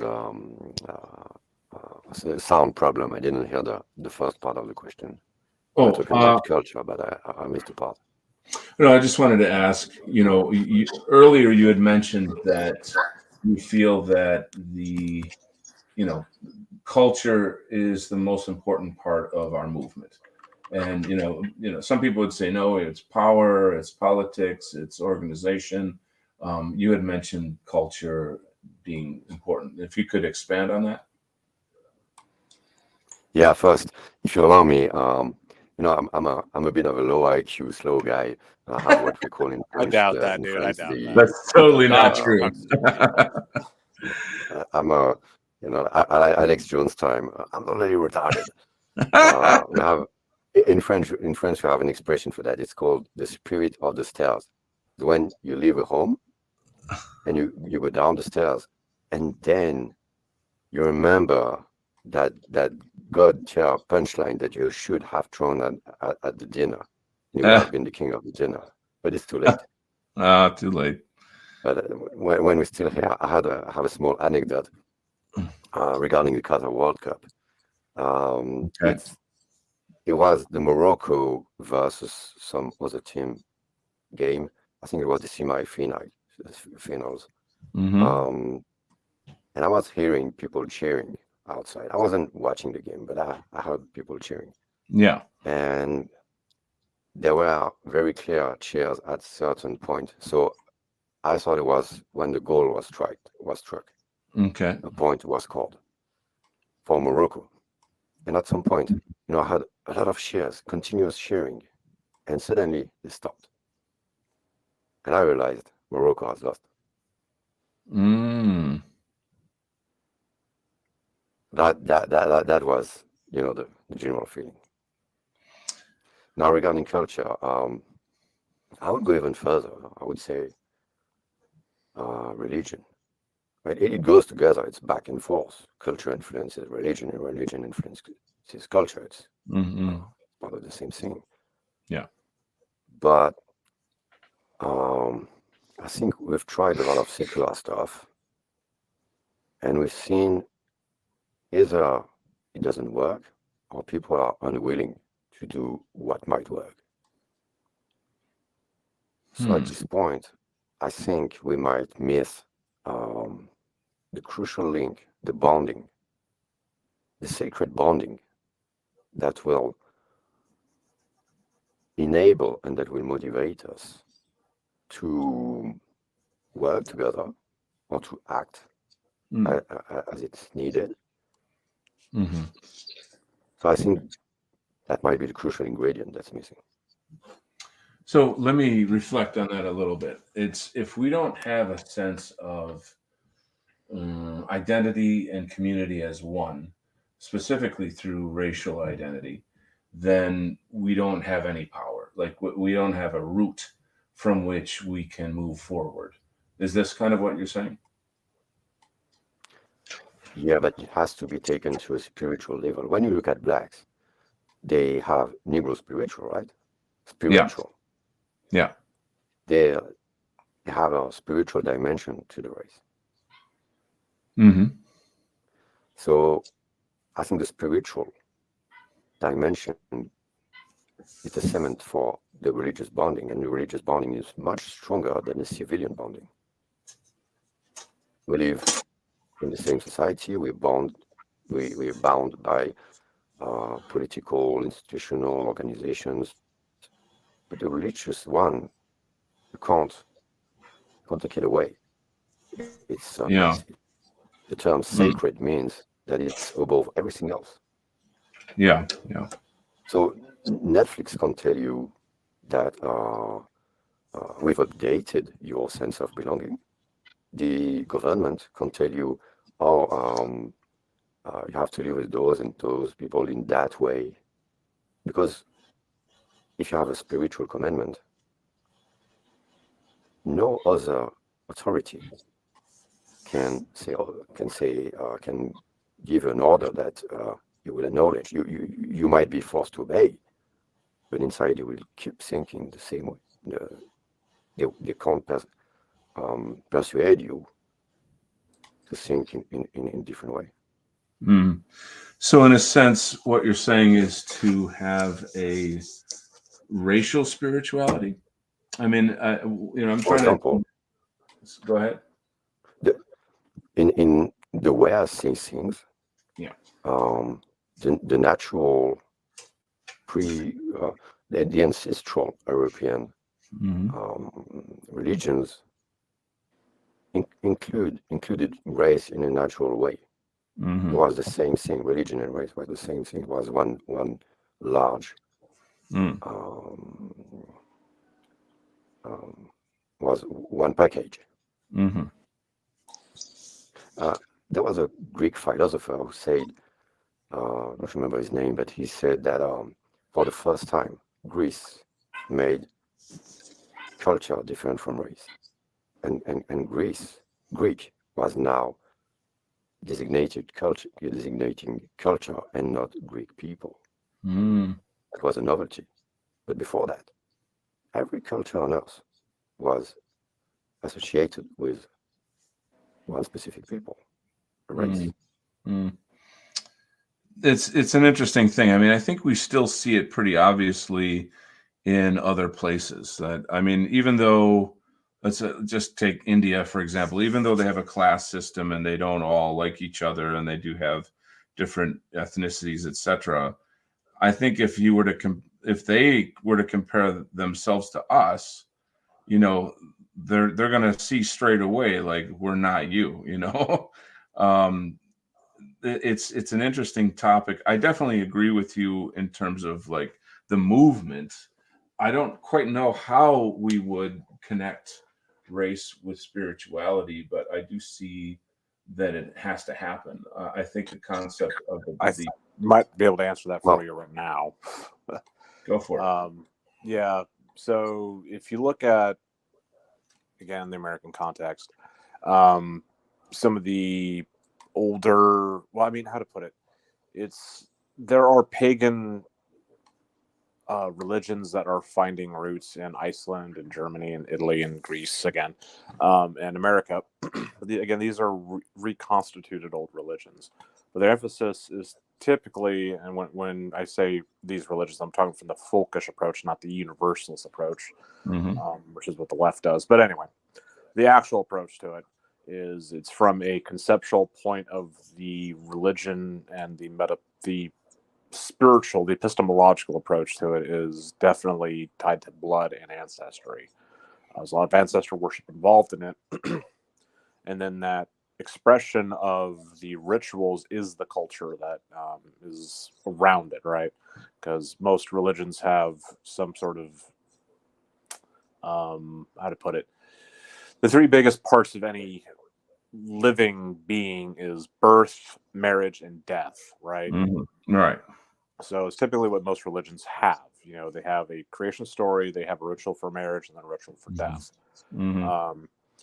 And usually those are the biggest. Also, cultural manifestations that you'll see in cultures that, you know, you have layers to this culture, right? So again, you go from the biological to the epistemological to the cultural, I guess, in this concept here. Yeah. If we want to create something like that on a cultural level, I think we need to understand from the biological imperative what we need to do. Again, have families. So it's everyone knows that. We need more white babies in the world. Right. Right. But then we also have to connect the spiritual with those three facets. You know, we have a huge dearth of like not having enough kids, and we have a surplus of people dying. You know, was it like the last survey said between 2010 and 2020, that 5 million fewer white people were in America, something like that. Mm. And yeah, so we need to reverse that trend, obviously. So just basic subsistence of 2.1 fertility is what we need to start at. We're at about 1.8 for the white American population.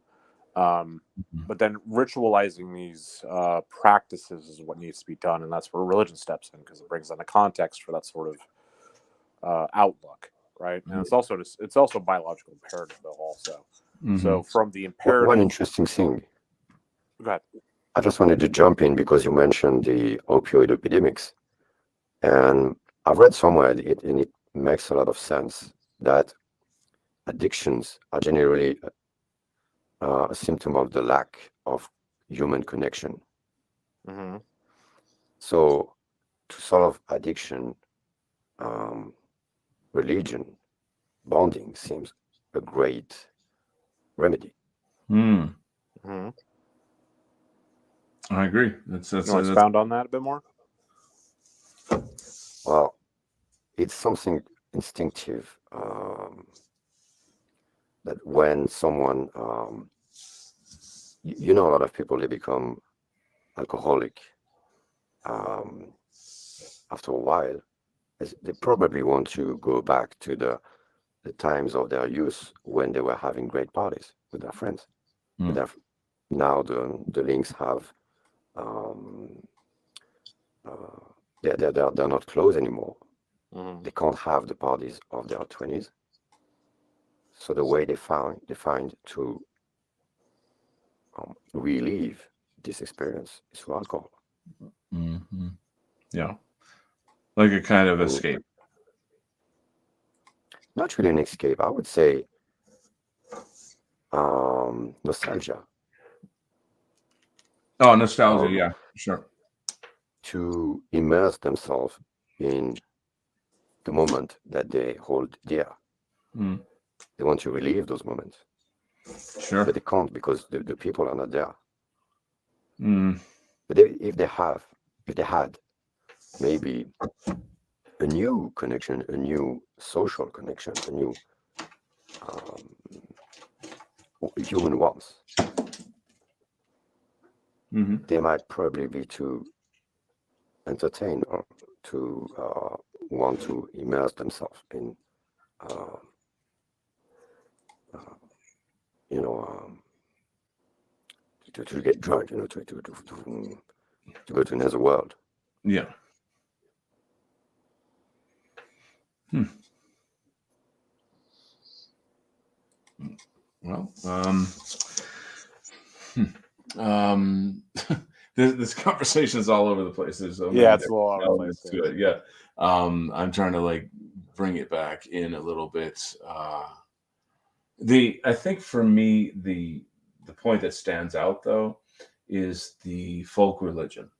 Is the elements of folk religion and how they always had it right in the sense that the spirit of your people, your religion, it's the same thing. That it's ancestor worship, and I'm sure that there's more to it that I don't know because I don't specialize in that field of knowledge. I want to learn more. There's only so many hours a day, excuses, blah blah blah. But I think it's fairly well known, and we're in our field and our movement that exists. And there's a lot of people in the white nationalist sphere that are either full blown practicing Odinists or people that strongly sympathize with that kind of paganism, which I don't like to use the word paganism. I would say like indigenous European religion, put it that way. Yeah, because it's paganism. It's basically an Abrahamic slur. But yeah, it feels like we need to go back, and there's so many forces at play here where we have a lot of Christians in our movement that are very hardcore and solid, and I'll say that how many thousands or I don't know how many hundreds of years have we been Christian in Europe, and that has molded us. That has it's an expression of who we are. It has it's part of who we are. It's part of the whole thing of what is being European, being white, etc. So it just feels like we in this movement need to make some choices and do something about it. If there was some way to bridge these things, that might work. I don't know if it would, but maybe we don't. Maybe we should recontextualize the concept of racial spirituality from zero and like have it just be our thing. Figure out a way to do that. I don't know how that would work. Flash, do you have any thoughts on that? Well, you said we should go back, Mm. and maybe we should not go back as much because it failed.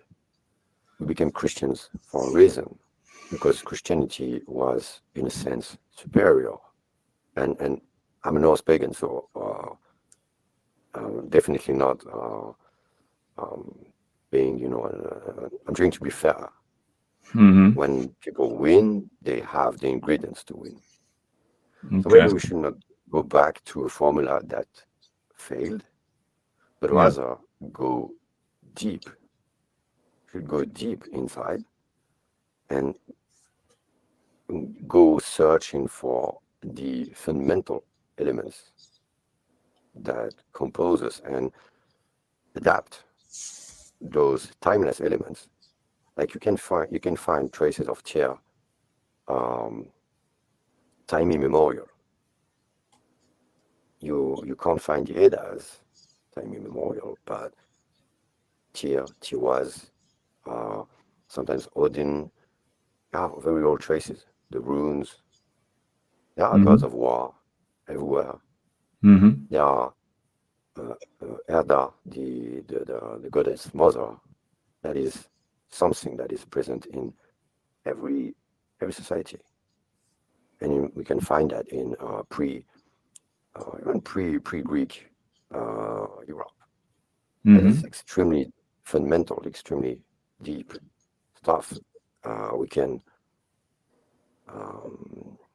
base our spirituality on, and then we Mm-hmm. develop, we adapt to the current times. Mm-hmm. Well, I think just for starters, the question is like, well, what would it look like? I mean, what would the practice be? What would the rituals be? Um, there's the question of like, I don't want to say inventing a religion, but I think that we could invent rituals that Yeah, or prayers, and I don't know, figure that out. We could certainly use, I think, things like Roman gods, or I don't quite know how the art would play a role in it, but I think that art should play a role in it, where you have even maybe just the kind of fash wave, vril wave images that we currently have. What I'm talking about is using a lot of the old statues, and in a sense there's, because I feel like there's a spirituality in that. For me personally, that's the sense I get when I look at Wave Guy or Skinless Frank or somebody who does like beautiful, or your artwork. I love it, and it just raises my spirit up, and there's that sense of connection to all my people through all time. That's spiritual. That literally is very, very spiritual. And part of it is because, of course, we're facing extinction, and that's we're in a war. It's a soft war, but we're in war for our existence. So when you see these kind of like mythological gods, if you will, in this kind of vril wave style, it lifts your heart. So maybe we're already creating that religion and we don't even know I hope so. it. I I think feel like, oh, go ahead. sorry, we've had a lot. Like 50 years ago, we had everything. Well, Mm, mm, in every metrics, we are top of the world. Well, what happened? I guess we were divided. And today we are divided by the complexity.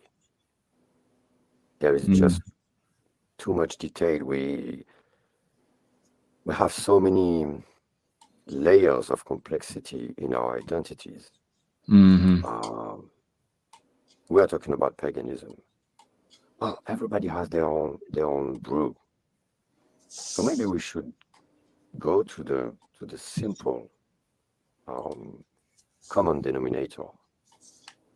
And one Mhm. key point is the archetypes by Jung, the very classical take Okay. that you can find psychological archetypes, but they're not just psychological, they are also spiritual and have Mhm. multi dimensions. And those Yeah. archetypes, they speak to all of us.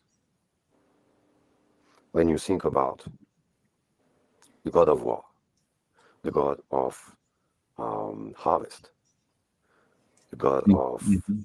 mysteries, sort of things, Mhm. everybody can relate. And I think we can read the myth in that way. Yeah. So that it can help us today.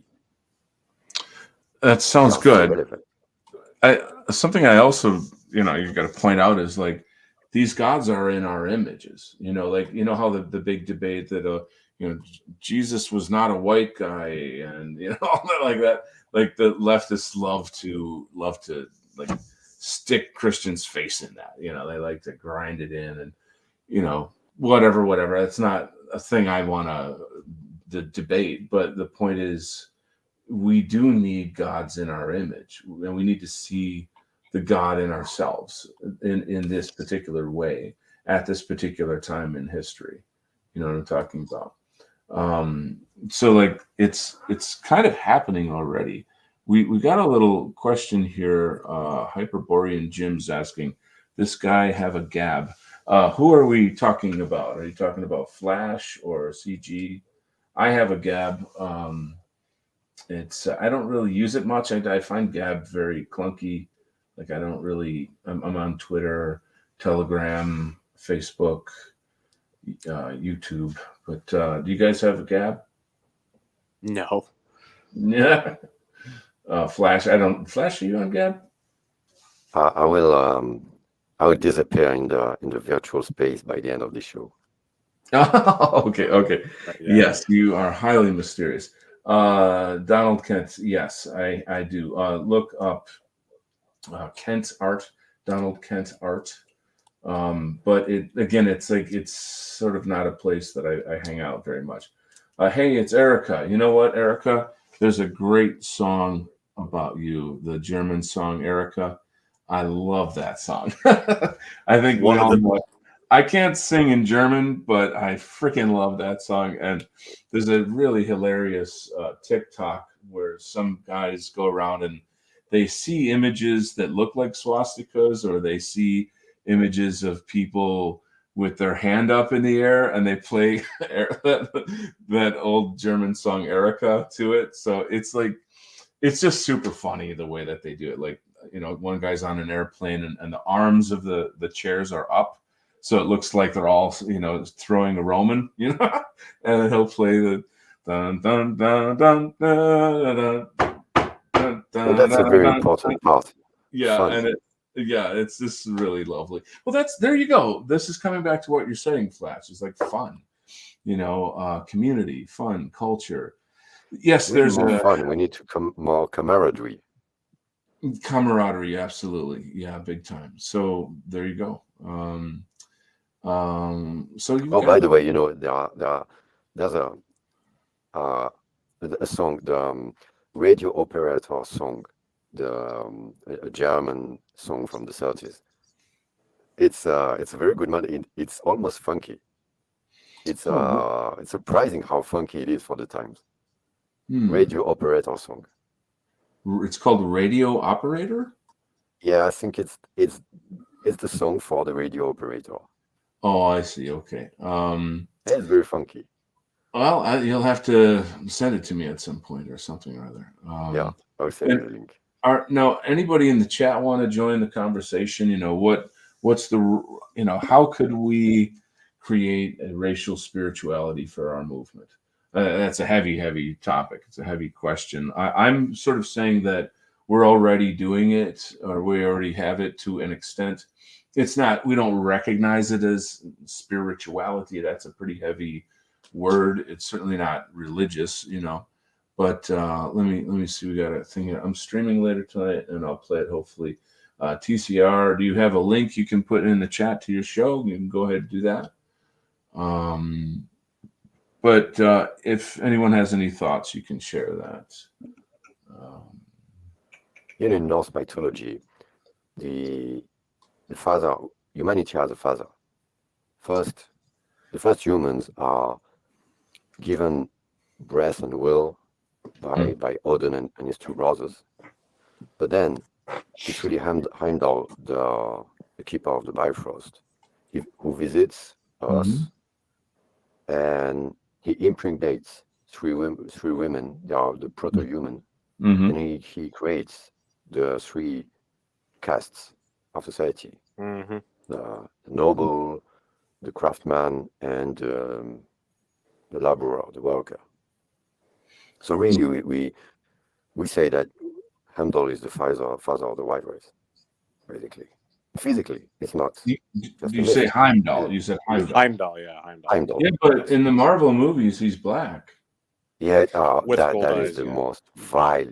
That was vile done act on very ever. intentional purpose, dude. Oh, I'm fucking quite Yeah. sure of But that. you know what?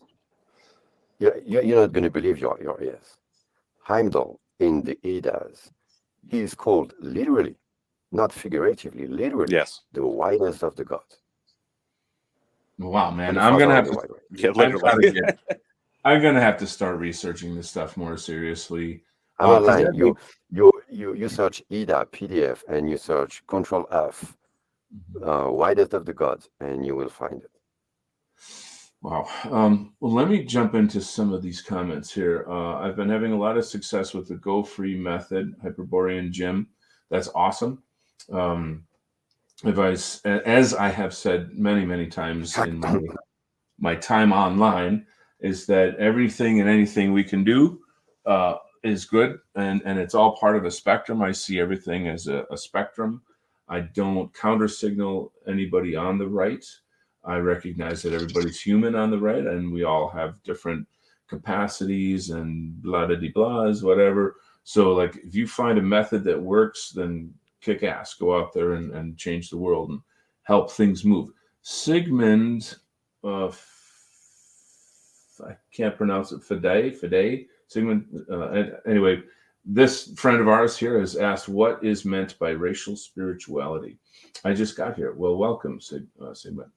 Spirituality, racial spirituality is essentially a term I'm just kind of using right now for this conversation. And it's the idea of white people having a spiritual root to their racial identity that would have a political result. And so that result being us taking control of our destiny, taking back our countries, defeating globalism, um, becoming the great beings that we are, continuing on a great path of you know, everything that white people are and do. And so, like, but it needs to be rooted in spirituality. That's the discussion anyway. So Flash is talking about how this stuff is already present in Odinism. Is it also true? Am I correct, Flash? Those terms I use personally. I call our way the North way. The Norse way. Okay. So Norse religion would be a more proper term for that. I hope that I described that well. What else? I'm trying to get through some comments here. Every race has a biospirit. That is the idea. Biospirit. The word biospirit, I believe, was coined by Jason Kuna, No White Guilt, and it's, I think, brilliant. I've used it many, many, many times, and so the question is, what is our biospirit? And it plugs into this conversation about what racial spirituality. So there you go. I lived in Asia for 5 years. I'm like super, super acquainted with, say, like Japanese, Chinese, that kind of racial biospirit of the Far East. It's an interesting topic. So let's continue. I use the Go Free method. I'm not political, though, necessarily.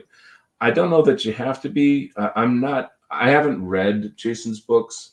I've followed him for a long time. I haven't really watched him recently. I'm familiar with the system to the extent that it's his methodology of helping people. So just keep helping people. I use the term biospirit, and nobody has had a good rebuttal to it. Yeah, it's interesting. See, here we go. When we have specific dialectic, when we have terms like biospirit, and of which there's more, then people's brains kind of put it together. And when I say people, I'm talking about white people specifically. There's no point in trying to debate these things with anti-whites or non-whites who hate us. There's just no point. So having terminology, analogies, etc., that makes sense to them and help them through the logic of racial awakening. These are the tools and weapons we must have. We must have. Any one of us in this movement at any point in the day should be able to stop and have give a little speech about what is it that we are, what are our goals, what are our problems, where are we going, how do we fix it, get involved. I feel like these are just standard concepts here. I go with Kent. We do have to recapture our destiny. And hello to Stephanie Love. Welcome to the community. Love having you here. So yeah, this has been an interesting discussion. It's been all over the place, but we seem to have come to this topic of racial spirituality, of community building, these things. That's kind of what, the arts are. It's what a lot of my shows are now. I, of course, had a lot of political stuff, but mostly arts related. I don't know if you guys want to. The show's going on like 2.5 hours. Yeah, I'm about to step off, I think. Yeah, I was just going to say, if you want to have any closing comments there, big guy. I guess I'll just chill for my show here. The Warcast is the show I spearhead with a panel of people. We are under the umbrella of Radio Ruin Network at this point. Mm-hmm. He is doing his own show tonight called The Shit Show on Odyssey. He's going to be talking about the Ohio incident, probably talk about the NJP shit tonight too. Right. What else? Yeah, and tomorrow the Warcast will be on Monday night at 6 p.m. Pacific Standard Time. Mm-hmm. Will be 9 Eastern Standard Time for people on that side of the country. Okay. We specifically focus on the Ukraine war for the most part. We take a pro-Ukrainian Azov approach to most things. But we try to take our show typically starts with an overview of the last week's ongoings, specific headlines and activity, then combat footage and any other articles I find and any developments behind the scenes. So it's kind of a general to specific points that we find over the last week. There's me, 2 other people I know locally, and then Dirty D, who is in another state. Okay. So we have a good panel. Half of it's veterans, the other half is civilians. So we actually have a good balance of stuff, but we're all very nice. Very good. love-head people. Yeah. And they can find you on Odyssey, I believe, right? Odyssey at Radio Ruin. Yeah. Okay. Yeah, on Mondays at 6 Pacific Standard Time. So Cool. Anyway. Thank you for joining us, buddy. We'll see you next time. Yeah, I'll talk to you soon, man. All right, buddy. And Flash, I think, we've got like 8 people in the audience. And we're just starting to get some questions and comments. If you don't mind hanging on a little bit more, are you free? Yeah, why not? Okay, cool. So Sigmund or Signum, I'm not sorry. He's made a good point here. He says, I think it's hard to use spirit language because it can have multiple meanings, as in something like the spirit of the age or the Holy Spirit. These are the things I was grappling with originally when we started this conversation. It's, like racial spirituality. That's a very, I don't want to say triggering, but it's kind of a word that makes you go, huh? What a racial spirituality. And we're talking about it obviously strictly in the context of white well-being, of whites taking back white what's the word, community building, white universalism, the sense that when whites totally on earth have one whole sense of themselves, that we are a one people, that has to be a kind of a spiritual movement in a sense, or a spiritual awakening in a sense. Now Christianity is deracinated. There's no, race is not an important thing. It's like taken out of the equation. Whereas like say other religions, you have to be a certain ethnicity, or ethnicity is like deeply, deeply entwined with the history of that particular religion. So, it seems like whites are disenfranchised in this way. So Flash is talking about how Norse religion, indigenous Germanic religion, is our true spirituality. And that religion is one that is racial in nature. So this is the meaning or the context of the word spirit of this context of this conversation. I'm not working. I'm not like speaking well tonight. I apologize for being so clunky. We got another interesting comment here by Numerical Courage. I agree generally because those are abstractions. That's why the word biospirit is genius. We were speaking about that earlier. We very much agree. Takes away the abstraction and refers to the tangible. Also, I mean, biological, right? Like being white is biological, right? As much as it's cultural, and in what we're sort of trying to talk about is it spiritual? You know, what is the spirituality of being white? That's a fascinating concept. You know, it's a question I don't think anyone's asked before. Where am I going with this conversation, Flash? Help me out. Sorry, I was wondering myself. I was wondering Thanks a where lot, man. What kind of a wingman are you? no, I can maybe go somewhere. Okay. Maybe it's time to leave off the provocations. It was fun for a while. It was needed. You know, after 2000, we've had like 20 years of sorry for the term, for the lack of a better term, conspiracy theories, and basically going against the established narrative. So we've contradicted the narrative in many ways. You know, there's a meme of a SpongeBob guy saying, "Wait, you guys are racist for real? I thought you were joking." Wow. And I think a lot of people in our sphere, they adopted provocative talking points just because the norm has gone too extreme in one direction. But they didn't necessarily want to go the exact opposite way. It's not because we are in SGW, all those things that people want to go NatSoc. Not all of them. We might want now, unless you have very strong convictions, we might want to make our message more general, but also deeper. When you say white, for example, it can have a large definition. For example, a few people know that genetically North Africans are often white. I'm talking about the genes here, not the culture. Okay. Or Mediterraneans. You know, there's a classic meme: Italians are white. Yeah.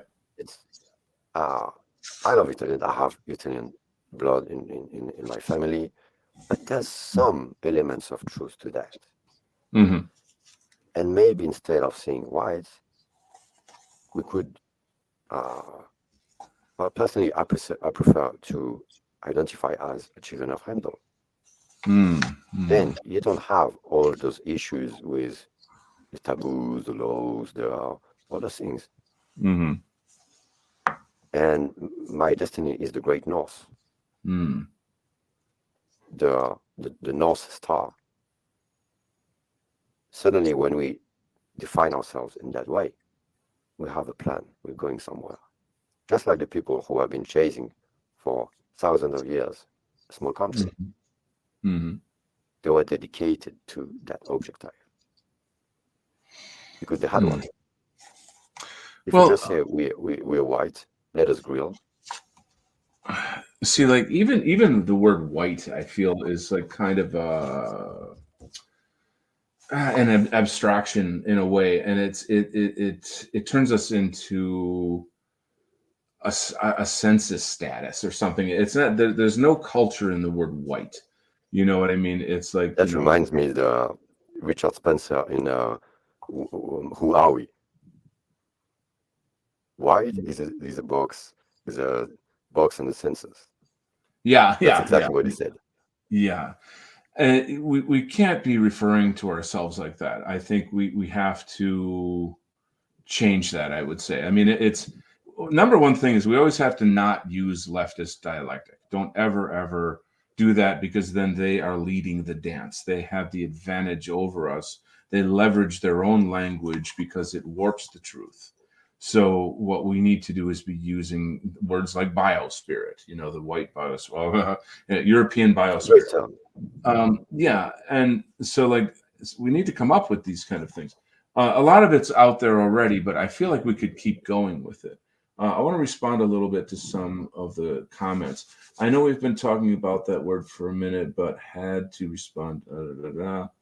Let's continue.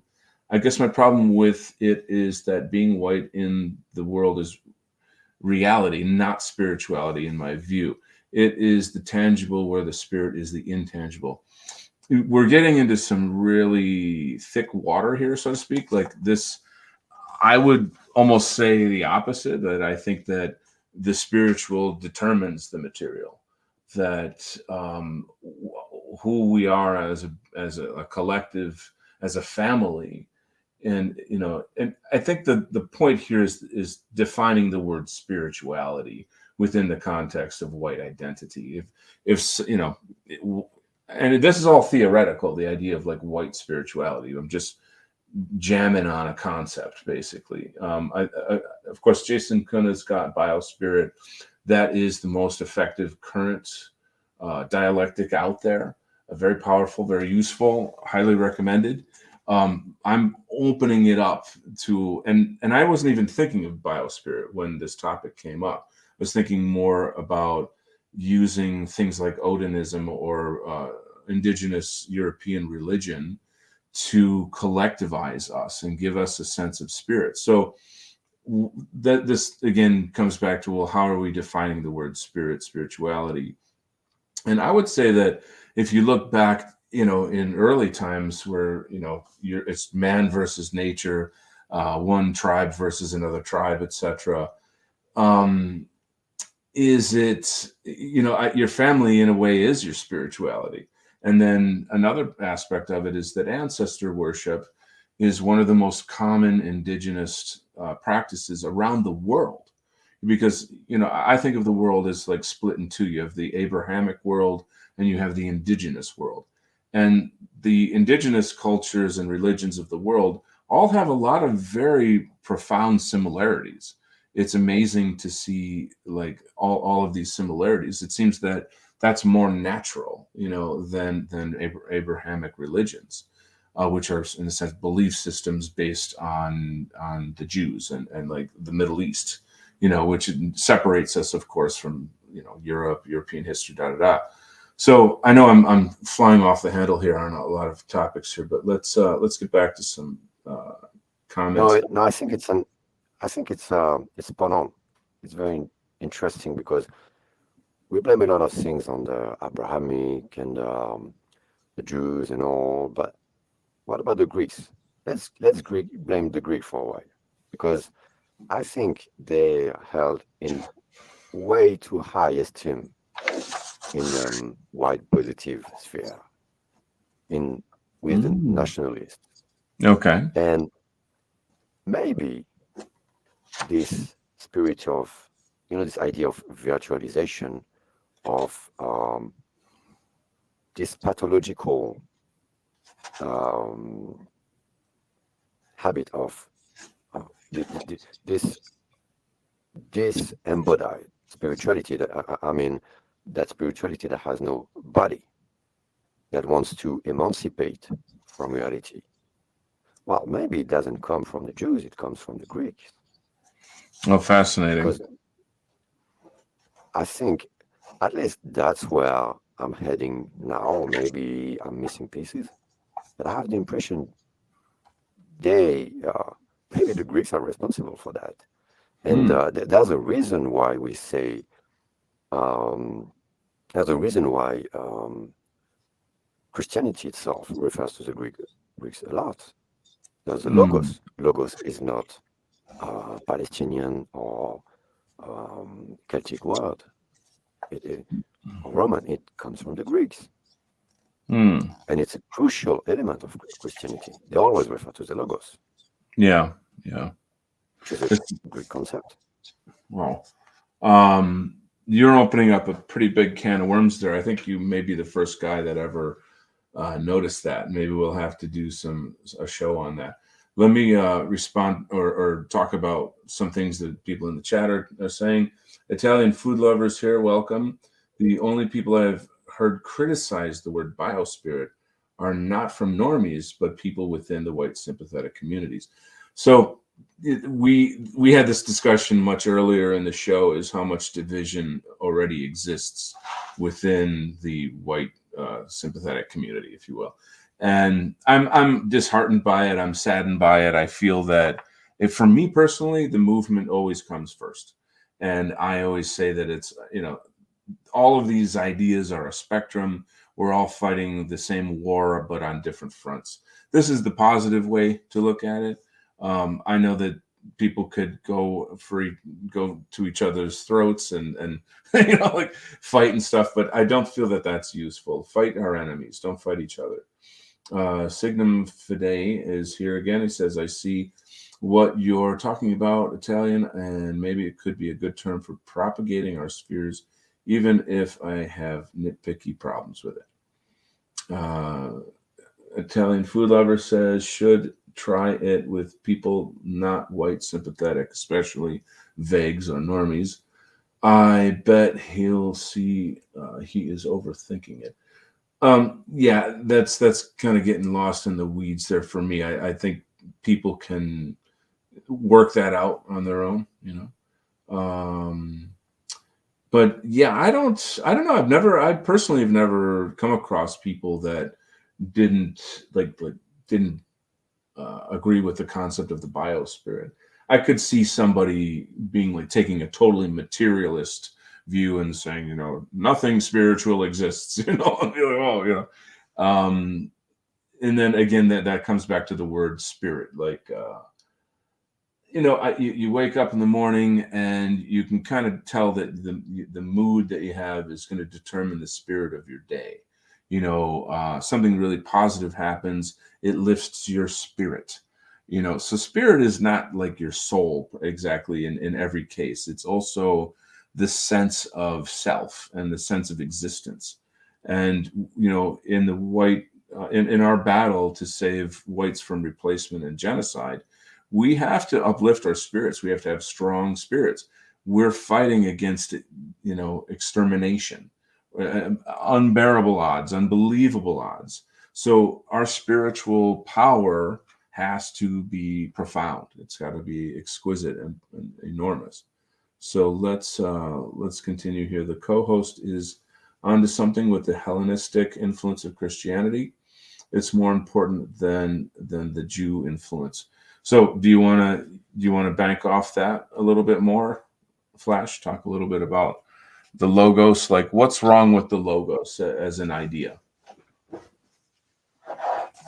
Well, I'm an intuitive guy. Okay. So I rely on my intuition. So you're gonna trust me and think if it resonates, if it rings a bell or not. Because I'm not a historian. I can't back up those claims with strong evidence, except for example, you have Nietzsche, who attributes to Plato this virtualization, this idealization of the mind against the body. And Nietzsche also says that the fool says that he's a mind inside of a body. But Nietzsche says you are entirely a body, and your mind is also a part of the body. So there is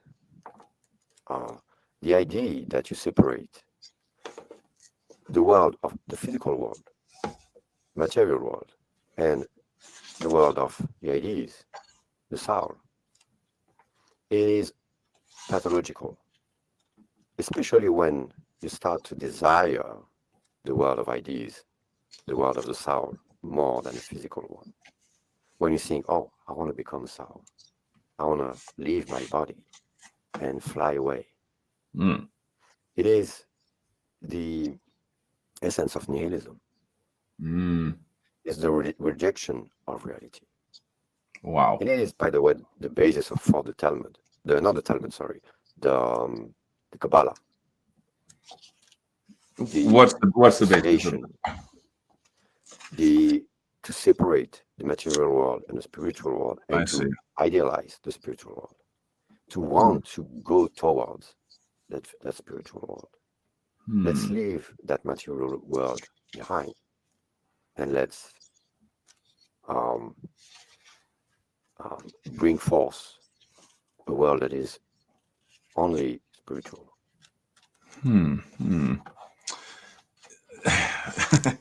This is some heavy stuff. In my experience, I've done, of course, a lot of research into spirituality. I practiced meditation for many years and blah, blah, blah. I have my own path. And so I always ask the question of how do you do it? What's the goal and how do you get to the goal? And so a lot of times when we talk about spirituality, it's kind of foofy. It's sort of, like they're just ideas, essentially. They're very pretty ideas, they're lovely ideas. But if you can't manifest the ideas, embody the ideas, use the ideas of said spirituality, then what's going on? It just, it's an abstraction, essentially. So things like ritual, prayer, meditation, studying of whatever the scriptures are of any spirit, any religion, all of these things kind of come together in such a way as to transform you, to evolve you into a more spiritual being according to the goal and the technology of said religion. And so, I mean, that's my sort of overall structure of understanding the topic. So to pull it, I mean, this is an interesting topic about what you're saying about the logos and like breaking in half and splitting in half the body and the spirit, and the physical and the spirit world, that being extraordinarily harmful. And that is a step away from the indigenous mind, I guess, the indigenous way, because there is no separation in all indigenous ways. It's always, you are nature and God flows through everything. And God might not be the right word, but like everything has that kind of God spirit. And I don't want to get foofy and hippy dippy about it, but I think you guys hopefully understand what I'm trying to say here. Let's get back to some of the people in the audience here. Thank you so much, Stephanie Love, for your kind words and your comments. Let's continue here. We've got this is where we're going in circles. There's a Gnostic heresy. That's a Gnostic heresy, not a Christian one. But the body-mind problem is real. So I am interested in Gnosticism. I've been researching and trying to practice some forms of Hermeticism. I'm interested in the book, the Nag Hammadi, the Book of Thomas. I know Christians hate that stuff, that they're very offended by it. It's not canon. It's not, approved by the church. I'm not going to go down that road. I don't have like a dog in that fight. It's just a field of interest I have. But I think let's pull it back to this concept of like, God is here and man is here, as opposed to the two being one. And I feel like the Western spiritual experience, largely through Christianity, is this separation of man and God. And I'm not saying man is God in like the egomaniac way, but man is God, or God is man in some kind of holistic way that we don't fully understand. And so this, I'm just going to say that I think people can challenge it. This is to me, like one of the questions of like, what is existence? What is the purpose of life? Why are we here? What do we have to learn or do or be? And so they're gigantic questions. But I'd say the first question is, how do we survive as a race? Right. And so that's kind of the beginning of this whole conversation of like, racial spirituality. So let's keep going here because there's just a lot to cover. Hell yeah, we were born. Go ahead, Flash. Nietzsche has a word for that. Who has a why finds a how. Whoever has a why finds a how. You rock, dude. I appreciate that a lot. That's nice. But you have to know what the problem is, and so that's very good. Let me move on here. We've got some really cool people in the chat today. Jerome King, why would our spirits be separate? Our spirits be separate? I'm not sure what you mean. Separate from what? From each other, from God, from nature? Italian food lover, people want us to think spirits are abstract to prevent us from seeing the proof. The proof of God, existence. This is where, I mean, it's a tough topic to actually have a pretty, clear conversation on, but also I feel like the most important topic. And I'm like marketing my books while we're talking about it. It's very shallow. How shallow? Anyway, I think maybe what we should do is create a more a planned out discussion on it, in a sense, and maybe bring in a few other people. Now, the thing about these discussions is you always know the answer you're going to get depending on the person you ask. There's an old saying that, like, if you have a pain and then you go to a chiropractor, he's going to say, oh, well, your problem is your back. You need to set up an appointment with me. Or another, an acupuncturist will say, oh, you need acupuncture. Or a doctor will say, well, you need surgery. And whoever you ask is going to give you their answer that kind of sells you or buys you into their perspective of the truth. They may be right. They may have some handle on truth or something, but I'm very suspicious of that. I always feel like, we need to investigate these things vigorously. I'll put it that way. So, wow, man, that's pretty heavy stuff. But I think I'm going to wrap it up, guys. We're going on 3 hours here. So I want to say God bless everybody in the chat. It's extremely cool to meet many of you and to have these interesting conversations, critical, important conversations. Flash, thank you for joining us from France. Any closing thoughts? We're going to survive Ragnarok and secure a future for the children of Handor. Beautifully said. Beautifully said. All right. Well, on that note, we will win, we will survive, and we will thrive. So God bless you guys. Have a wonderful evening, and we'll see you next time on Donald Kent Art.